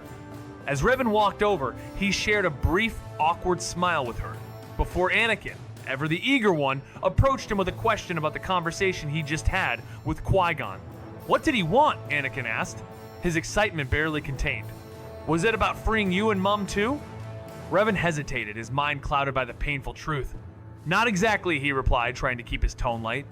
How could he tell Anakin that while they had gained their freedom, their mother remained bound? As they prepared to leave, Revan and Anakin exchanged words filled with a mix of emotions. Anakin, full of excitement, asks, while we're packing our stuff? Revan, his older brother, answers with a forced smile, confirming their plans. But even as they stand there, a deeper tension lingers in the air. Padme's voice, soft and gentle, reaches Revan through their shared bond in the Force, asking if he's okay. Revan, his mind already far from the present, replies with a simple no, the weight of his inner conflict pressing down on him. The bond they share is more than just telepathy. It's a quiet, unspoken understanding between them, as their destinies intertwine in ways neither can fully comprehend. He told her he should be happy after all. For the first time in their lives, neither he nor Anakin were bound anymore. But she finished the thought for him, her voice soft. But your mother island, he answered with a quiet pop of a syllable, trying to smile, though his eyes betrayed the truth. There was nothing he could do, no credits, no leverage, not while the devices in their bodies still tethered them to control. He turned to Anakin with a steady voice, telling him he'd meet him at home, and without waiting for a reply, walked past. Just before stepping into the blinding sun of Mos Espa, he gave her a small, fleeting smile, then vanished into the streets. The Gungan watched the black-haired boy disappear into the heat and muttered, "He doesn't look happy." But the younger Skywalker spun around, disbelief painted on his face. "What? No way Revan could be upset today. We're finally free. No more Watto, no more racing for scraps, no more shadows." Yet, as the desert winds rose, they told a different story. Far ahead, Revan walked alone, his figure shrinking against the horizon. Qui-Gon rode in silence, guiding his EOP through the shimmering haze while R2 beeped ahead, trying to cheer up the moment. But even twin suns couldn't lift the weight that hung over the group Freedom had come. Yes, but not without a cost. And for some, the desert never lets go. As they neared the ship, Qui-Gon spotted his Padawan Obi-Wan, who appeared from the ramp with an intense look on his face. "I was starting to get worried, Master," he said with a slight smile. "Placing our fates in the hands of slaves." Qui-Gon corrected him with a pointed look. "Anakin and Revan, Obi-Wan. Please do not refer to sentient beings as merely objects." As he dismounted, he helped Padme down. Obi-Wan bowed his head in apology, understanding the weight of his master's words, the bond that went beyond blood, yet still deeply rooted in his teaching. In the scorching heat of the desert, Revan faces a bittersweet decision. To secure his brother's freedom, he sacrifices his loyal companion HK, masking his heartbreak with a forced smile.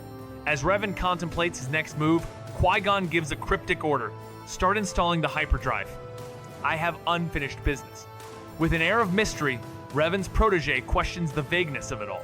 "Business?" he asks, brow raised. Revan's response is calm yet firm. "I shouldn't be long." What's left unsaid lingers between them, the weight of destiny pressing down, as Revan walks toward a path that will change everything.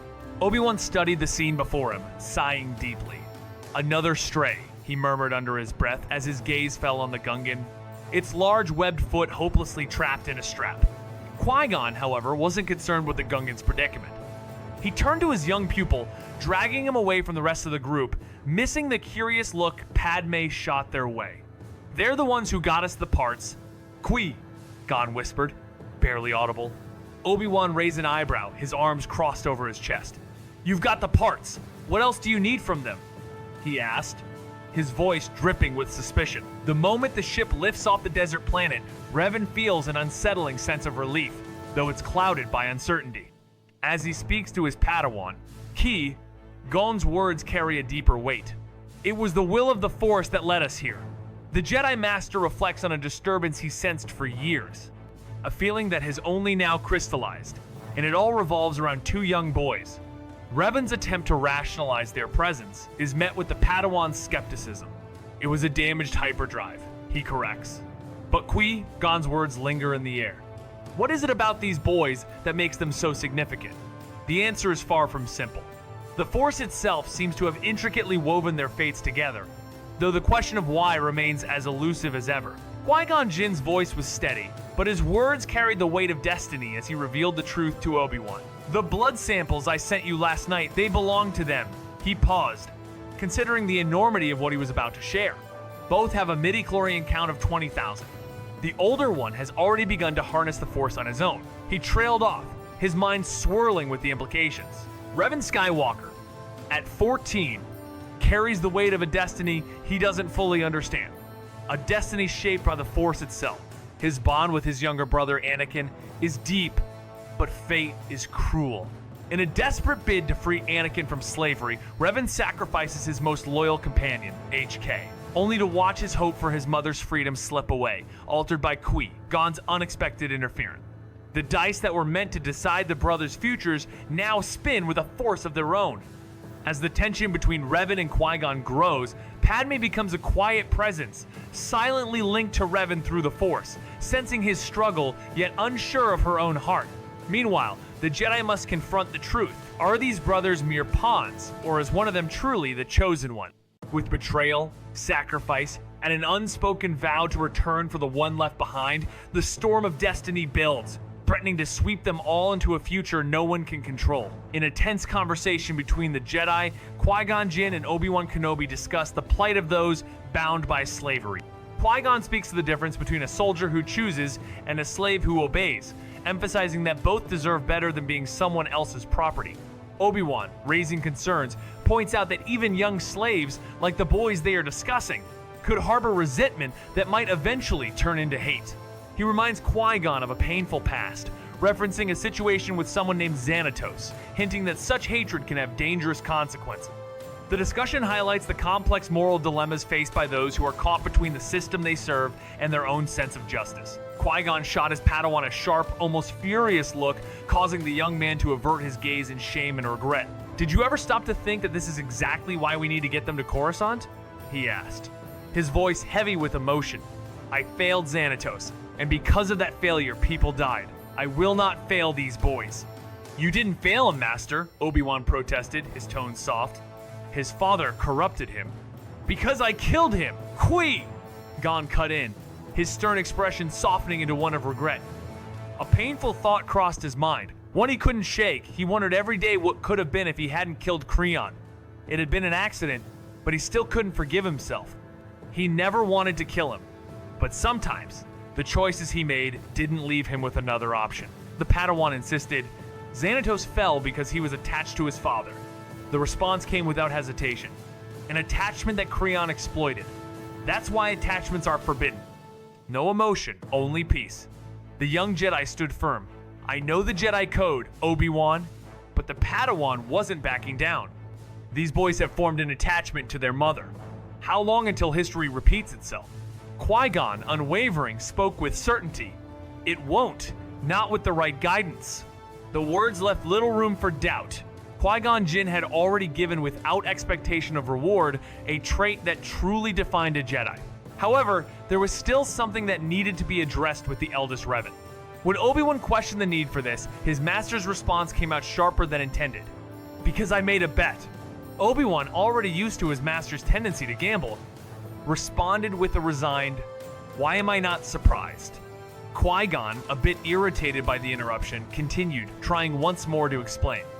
Contrary to Obi-Wan's belief, Qui-Gon wasn't a gambler in the traditional sense. As he once said, greed could be a powerful ally, yet this time, he found himself caught between his actions and the bond with his Padawan, trying to convey more than just a mere exchange. Qui-Gon made a fateful decision during the race when he influenced the dice roll, altering its course. The original bet was simple. If the youngest competitor won, the dice would determine which of the slaves would be freed.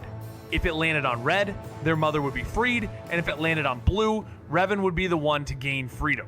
Qui-Gon, feeling the weight of the decision, ensured the dice landed on blue, but as Revan, using the Force, made it fall on red, Qui-Gon's guilt weighed heavily on him. The Jedi Master was torn, knowing that if it had been possible to free them all, he would have done so.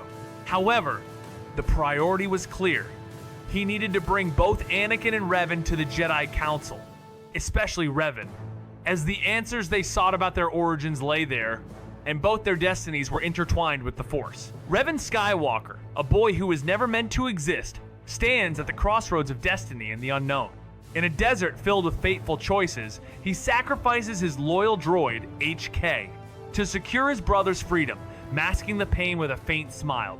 Yet, even as Revan's bond with Padme deepens through a silent, spiritual connection, the Force calls to him with dark whispers, and Qui-Gon Jinn's subtle interference shakes his faith. As the shadows of prophecy loom large, Revan questions his place in a world that may have been designed for him, not by choice, but by something far more controlling. With every step, the line between fate and will blurs. His journey now intertwined with the fate of his brother, Anakin. Revan knows the true price of freedom and the cost of the choices they've made. Qui-Gon Jinn sat quietly, his brow furrowed as the Padawan recited the Jedi code with robotic precision. He knew the rules, the theory. Emotion led to the dark side, anger festered into hate, and hate led to suffering. Yet, he couldn't shake the feeling that Revan's anger was different. It wasn't born from hate. He wasn't lashing out against Qui-Gon or the Order. It was a deep sorrow, a pain that tied him to a past he couldn't escape. Qui-Gon sighed, weary of the endless debate. "Revan is angry, but he doesn't hate me," he said softly, his voice heavy with doubt. It was a complicated truth, one that his Padawan couldn't grasp. Not yet. Revan, after all, wasn't like other Force users. His struggle wasn't just against the dark side, it was against the very idea of being controlled, of being a puppet to some greater cosmic plan. As Qui-Gon glanced out into the distance, he couldn't help but wonder if Revan's future had been written for him long before he even arrived. Obi-Wan shot a sharp, steady glance at his stubborn master, then turned and shook his head, muttering about how the council would react. As he boarded the Nubian, he left Qui-Gon behind, a silent reminder of their fractured approach. Meanwhile, Anakin, still basking in the thrill of his victory, walked home with his mother, C-3PO, and Revan, feeling the strange weight of freedom settle over him for the first time. The word free even felt foreign, though it was his reality now, all thanks to his brother. How Revan had managed to secure this freedom remained a mystery, but Anakin knew it was only a matter of time before the truth would come to light. His thoughts drifted to Padme, the sadness of her departure hitting him harder than expected. He hadn't thought much about what would happen to her once he won, only focusing on helping her and Qui-Gon get the necessary generator. Yet, as she kissed his cheek and hugged him goodbye, it was the first time he truly considered her presence in his life. Her closeness left him stunned, a feeling that lingered longer than he'd anticipated. He stood frozen, as though time itself had stopped. The moment felt like the greatest of his life, nothing, not even winning the race, compared. He watched her ride away, the wind pulling her further from him, her duty pulling her back to Naboo. The thought of never seeing her again weighed on him, heavy and relentless. She was leaving Tatooine, and he had made sure of it by securing the parts she needed. The weight of their separation crushed him more than he realized, and as she left, he understood that their paths were parting. He was free, but they were not meant to be together. She would return to her queen, and he, along with his brother and mother, would need to find a new place. And with Naboo under siege, it could never be there. The farewell felt bitter, despite knowing they had only shared a single day. But she had been an angel in his eyes, and now she was gone. His thoughts were broken when a Rodian far larger than him blocked his way, shouting accusations that drew a crowd. "You cheated!" The Rodian screamed, pulling the attention of both children and adults alike. Anakin, filled with rage, charged at his accuser. The word slave echoed in his mind like a wound that refused to heal. Before the Rodian could react, Anakin brought him down, fists flying with a fury born of years of torment. In that moment, nothing else mattered. The race, his family, his hopes for the future, only that word, that label that had chained him for so long. He'd been bound, but now he was free. The anger, sharp and hot, surged through him as he pounded the ground beneath him, determined that this would be the last time anyone would dare to call him that. It was a violent outburst, but one that marked his unshackling from the past. In the distance, Qui-Gon Jinn returned to witness the chaos, his face unreadable as he observed the aftermath of a moment where destiny collided with fury. The Jedi Master swiftly made his way through the crowd, separating the two boys locked in a fierce confrontation. With a stern voice, he demanded to know what had caused the fight. Anakin, embarrassed but still seething with anger, explained. Qui-Gon studied him closely, his disappointment evident in his gaze. Turning to the Rodian, whose injuries were minor but whose resentment toward Anakin was palpable, he asked, "Do you still think he cheated?" The Rodian sneered, his large eyes filled with contempt as he retorted, "Of course! Slaves can't win! They have no rights!" Pwai! Gon's grip tightened on Anakin's shoulder, sensing the boy's rising anger through the Force. Without saying a word, he led Anakin away from the crowd, their steps silent as they sought refuge from prying eyes. Qui-Gon, voice low and rough with reflection, reminds the boy that fighting changes nothing, and that other people's views must simply be endured. His hand firm yet gentle on Anakin's shoulder as they walk through dusty streets toward the small dwelling the Skywalkers call home. As they near it, he slips a leather pouch heavy with credits from beneath his cloak and hands it to Anakin, explaining he sold the pod to a stubborn Doug, and though his words sound practical, the gesture carries the quiet weight of choices made far from the arena's roar, leaving the boy comforted yet shadowed by the truth that freedom, even one, is never without cost. Anakin ran up the steps, clutching the bag tightly, his excitement surging as he burst through the door. Qui-Gon followed him, silent but present. "Mom, Revan!" the boy called. his voice filled with joy. His mother appeared, and Revan stepped out from behind her. "Guess what? Qui-Gon sold the pod! Look at all the money we have!" Anakin exclaimed, practically dropping the pouch into his mother's hands. Her eyes widened in disbelief as she stared down at the bulging pouch, a soft breath escaping her lips. She was stunned, overwhelmed by the unexpected turn of events. Revan's world was turned upside down as Qui-Gon entered the room, offering him the news of freedom. But the smile that should have followed didn't come. Instead, Revan stood silently, his face empty, while Qui-Gon spoke of the sacrifice that freed his younger brother Anakin, making the choice that forever altered the course of their destinies. Shmi, his mother, was still bound by fate's cruel hands, and Revan's heart weighed heavy with the price of freedom. "Thank you, Qui-Gon." Shmi spoke, her voice shaky, as the reality of their new lives sank in. Revan, though free from his bonds, couldn't bring himself to rejoice. The dice that had once offered hope now lay dormant in his mind, leaving him to question the very nature of his existence. Was he freed, or had he simply been placed in the game of destiny, manipulated by forces beyond his control? And as he glanced over at his brother, whose joy radiated in stark contrast to his own, Revan's path forward became ever more uncertain, shadowed by the echoes of a past that refused to stay buried. Anakin's grin broke across his face like sunlight. "We're finally all free! We can all finally leave here for good!" But the moment shattered when the Jedi's voice cut through, quiet and heavy. "I'm sorry, Anakin," he said after a glance passed between him and Shmi. "I couldn't free your mother." The boy froze, his joy evaporating. "What?" he stammered. The surge of adrenaline from his freedom. The race. The kiss. Gone in an instant.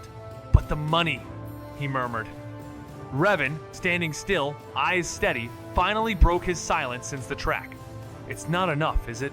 Revan Skywalker, torn by his struggle, faced an impossible choice, sacrificing his most trusted companion, HK, to secure his younger brother's freedom, yet still unable to free his mother.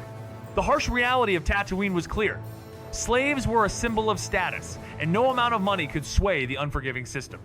Revan, desperate, suggested to trade his life for his mother's, but before the Jedi could respond, Shmi's voice interrupted, claiming her worth as a bonded servant was higher than his. She quietly urged her son to let go, her place now bound to this world. Her future was here, and it was time for Revan to accept that the ties between them would forever be severed. Revan couldn't bring himself to leave his mother behind. "I can't go with you." But his mother, with a smile that held both warmth and sorrow, met his gaze, her brown eyes locking with his storm gray ones. "I'll survive, Revan," she assured him. "I was a slave long before either you or Annie were in my life." Revan's frustration boiled over.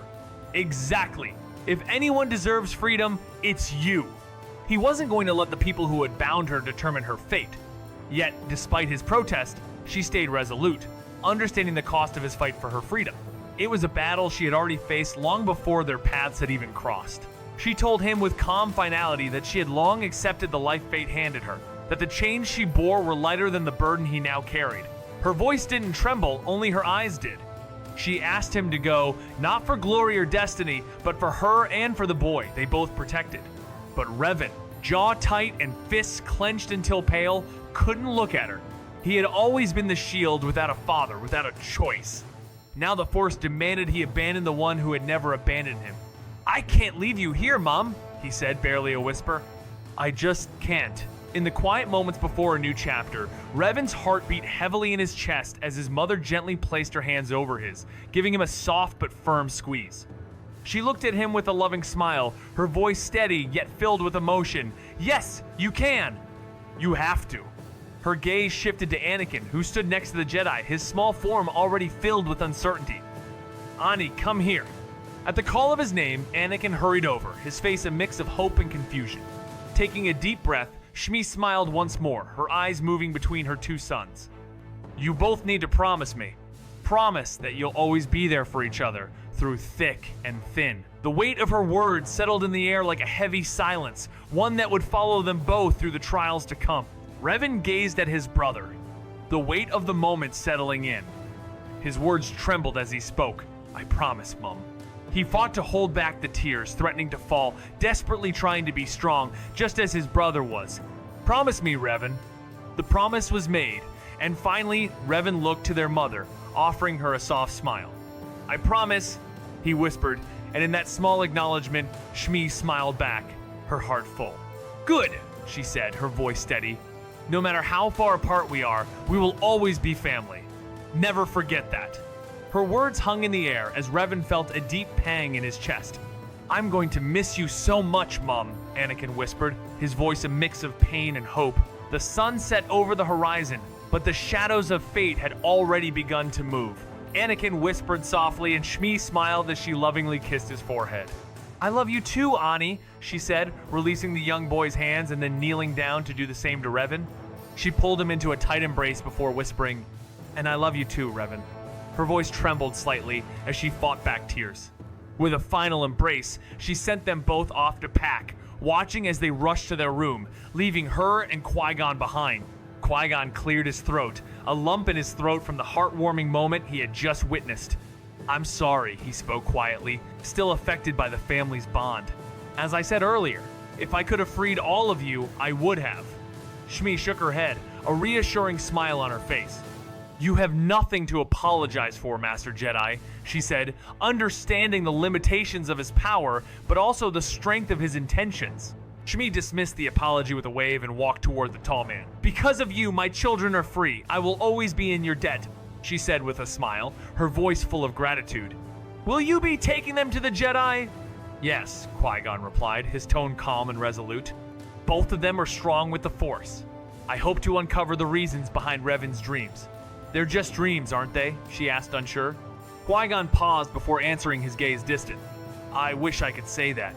But his dreams feel more like visions than mere dreams. Revan, once a desert scavenger, faces a painful sacrifice when he exchanges his loyal creation, HK, for his brother Anakin's freedom. But fate isn't easily manipulated. A subtle intervention by a Jedi shifts the odds, choosing Revan's release over his mother's freedom. Meanwhile, Padme, still undercover, finds herself forming an unexpected bond with Revan, who is haunted by visions of masked ghosts and whispers in the Force. As their telepathic connection deepens, the mystery surrounding Revan's origins intensifies. Qui-Gon Jinn, grappling with his own doubts, realizes the true nature of the prophecy, Anakin or Revan, each bearing the weight of a destiny no one fully understands. But Revan is left to question. Was he created by the Force or something darker? His journey, fraught with sacrifices and uncertain futures, is only just beginning. Revan's sacrifice had already started shaping his destiny, but the truth of it weighed heavily on his heart. He had just freed his brother Anakin, trading his most trusted ally, HK, for the boy's future. The Jedi, however, didn't make it easy, with Qui-Gon's subtle intervention shifting fate in a way that left Revan questioning everything. When the mother of the boys asked about their future, the looming uncertainty hung in the air. If they succeed, it will still be a hard life, Qui-Gon told her, though he promised to care for them. But what if they failed?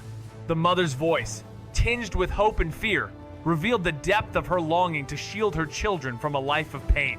She wished for them to never return to the harsh world they came from, hoping they would forget the desolate sands of Tatooine.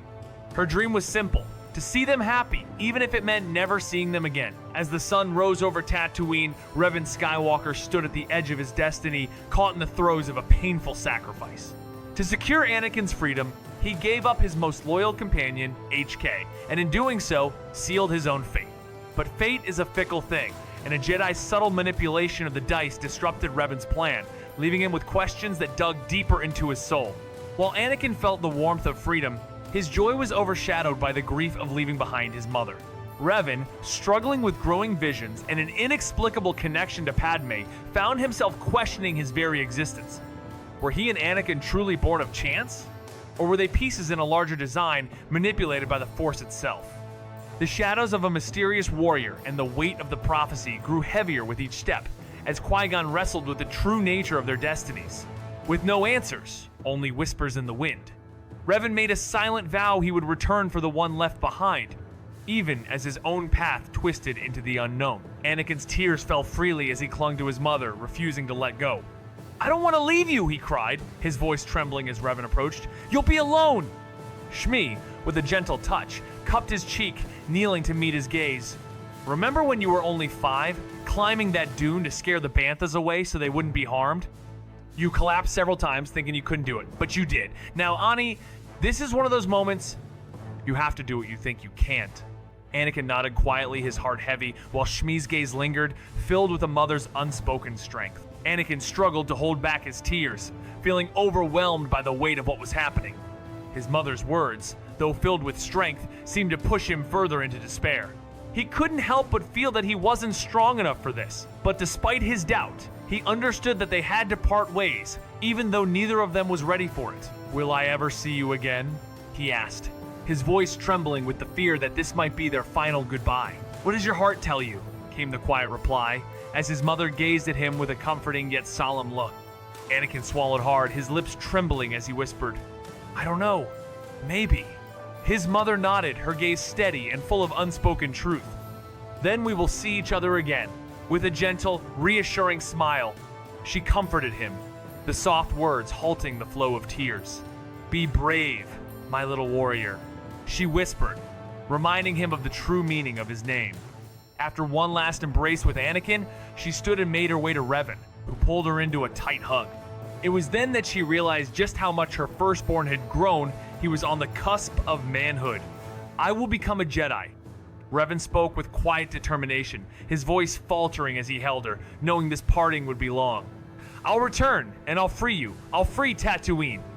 I promise. No matter where you are, no matter who you become, my love will follow you," she said softly. "Now be brave and take care of your brother."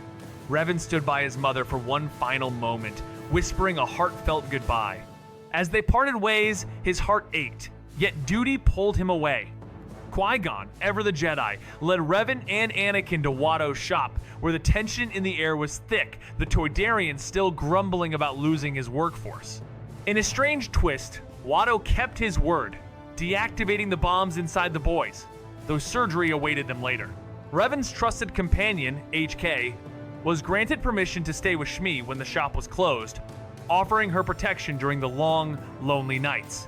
With everything settled, Qui-Gon led the brothers away from Tatooine's scorched plains, scanning the horizon both with his eyes and through the Force. The desert stretched endlessly before them, but a much larger destiny awaited them beyond. Every instinct screamed at him to stay vigilant. His former master's words echoed in his mind, "Always prepare for the worst when stepping outside your comfort zone." As the silver ship came into view, the sandstorms had cleared, and their path was now clear. The blonde-haired boy whined behind him, asking how much longer the journey would take. Qui-Gon, about to respond, froze. A cloaked figure sped toward them on a speeder. "Boys, get down!" Qui-Gon shouted as he used the Force to summon his lightsaber. It ignited with a bright green glow as he quickly pushed the boy to the ground. Looking over his shoulder, Revan saw the speeder screech to a halt as a mysterious figure in a black hooded cloak dismounted, leaping unnaturally high into the air. The figure drew a lightsaber from the Force, one with a hilt twice as large as Qui-Gon's, a double-bladed crimson weapon. The attackers swung down fiercely, their hood falling away to reveal their face. The battle rages as dark, jagged markings streak across the demonic face of a formidable foe, whose predatory eyes gleam beneath horns that crown its head. Its howls slice through the air like a hunter on the chase. As the clash of blades rings out, two warriors struggle for control, weapons locked in a relentless struggle. "Revan! Anakin! To the ship!" the Jedi Master commands, his voice steady as he forces the creature back with a swift thrust of his blade, his elbow delivering a strike to its jaw. But the beast remains undeterred, closing in once more, a relentless force. Despite his every effort, Qui-Gon cannot find an opening. Each attack he makes is swiftly countered. "Tell them to take off! Go! Go!" he urges, his determination pushing him onward. With renewed resolve, he ducks under a red blade and using the Force sends the creature flying. Yet, it returns faster, more vicious than before, forcing him to fight harder than ever to survive. Revan and his brother rushed up the ramp of the ship, only to encounter Padme and a mysterious man dressed in an unfamiliar uniform. Upon seeing them, Padme's handmaiden's eyes widened in alarm. Anakin immediately blurted out, "Qui-Gon's in trouble! Some guy attacked us with a lightsaber. He told us to tell you to take off." Before Revan could speak, he added, "We're just here to warn you." Revan, however, addressed Padme, not the stranger. "Who are you?" the man demanded, his gaze intense and suspicious. How do I know this isn't some trick to get me to leave the ship unguarded? Revan, breathless from both the run and the sweltering heat, turned to the dark-haired boy. Don't believe it? Then look outside! He snapped, urgency in his voice. Unless we get the hell out of here, we're dead. Padme quickly stepped in, grabbing Revan by the arm and pulling him toward the front of the ship. It's okay, Captain, she reassured him as they moved. They're friends. As they reached the cockpit, Revan spotted the pilot, an older man with a pilot's insignia, and a young man who appeared to be in his early 20s, working the control panel. The younger one had short brown hair with a single braid and wore white robes. Revan, ever the perceptive one, guessed the young man was likely a Jedi specifically, a Padawan. Padme grips Revan's arm, urgency flickering in her gaze as she breathes out the warning that Qui-Gon is in danger. Revan's voice finishes the plea to leave just as Anakin rushes to stand beside him, both boys tense under desert heat and tightening fate. The Jedi springs up, robes catching the light, eyes narrowing at Revan with a question he barely lets hang before striding to the viewport. Silence coils around them, broken only by the pilot's uneasy glance over his shoulder and the flat denial of danger he can't see. Yet the Jedi's stare sharpens, scanning the horizon until the unmistakable shimmer of green and red ignites at the port's edge, a silent answer waiting in the sun-bleached dust. The Jedi barked orders. Get us into the air, and over there now, fly low! Rushing to the back of the ship, he made sure his companions were secured before finding his own seat. As the ship lifted effortlessly from the desert, the battle between Qui-Gon Jinn and a mysterious figure unfolded. Qui-Gon's every move was a blur as sand swirled around him, his lightsaber clashing with the red of his opponent's. As the ship powered up, Qui-Gon reached out with the Force, sending a powerful push that unbalanced the creature. With a swift leap, he landed on the ship's ramp, barely managing to climb aboard. As the ramp closed, he collapsed to the floor, panting heavily. Obi-Wan appeared, concern etched across his face, witnessing the aftermath of a battle far from over. Revan stood, breathing heavily, his hand raised as the familiar figures of Anakin, and Revan knelt beside him. He gave Anakin a reassuring gesture, a silent promise of safety. Anakin and Revan Skywalker, he said, motioning between the two boys. Meet my Padawan, Obi-Wan Kenobi. Anakin's eyes sparkled with excitement, clearly awestruck. Are you a Jedi too? He asked, unable to hide his admiration. You must be really powerful if Master Qui-Gon is your master. Obi-Wan hesitated, caught off guard by the question, but before he could answer, Anakin bombarded him with more curiosity. Have you been a Jedi long? Do you like pod racing? Revan Skywalker stands at the crossroads of fate, where his sacrifice for his brother's freedom only deepens his own inner turmoil.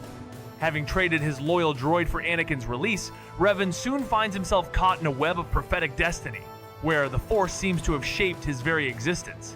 Despite the freedom Anakin gains, the brothers' bond grows heavier with each passing day, as the weight of their past and the truths they are yet to understand weigh on them. Padme, still undercover, grows closer to Revan, her connection with him becoming more than just a quiet alliance. As whispers of the Force echo in Revan's mind, Qui-Gon Jinn's doubt about which Skywalker truly carries the weight of the prophecy only intensifies. Meanwhile, a shadowy warrior with a double-bladed saber begins to stalk them, bringing with it the realization that even the Jedi's grasp on fate is not as secure as they would like to believe. What will the future hold for Revan and Anakin? Only time will reveal who is truly meant to bring balance to the Force.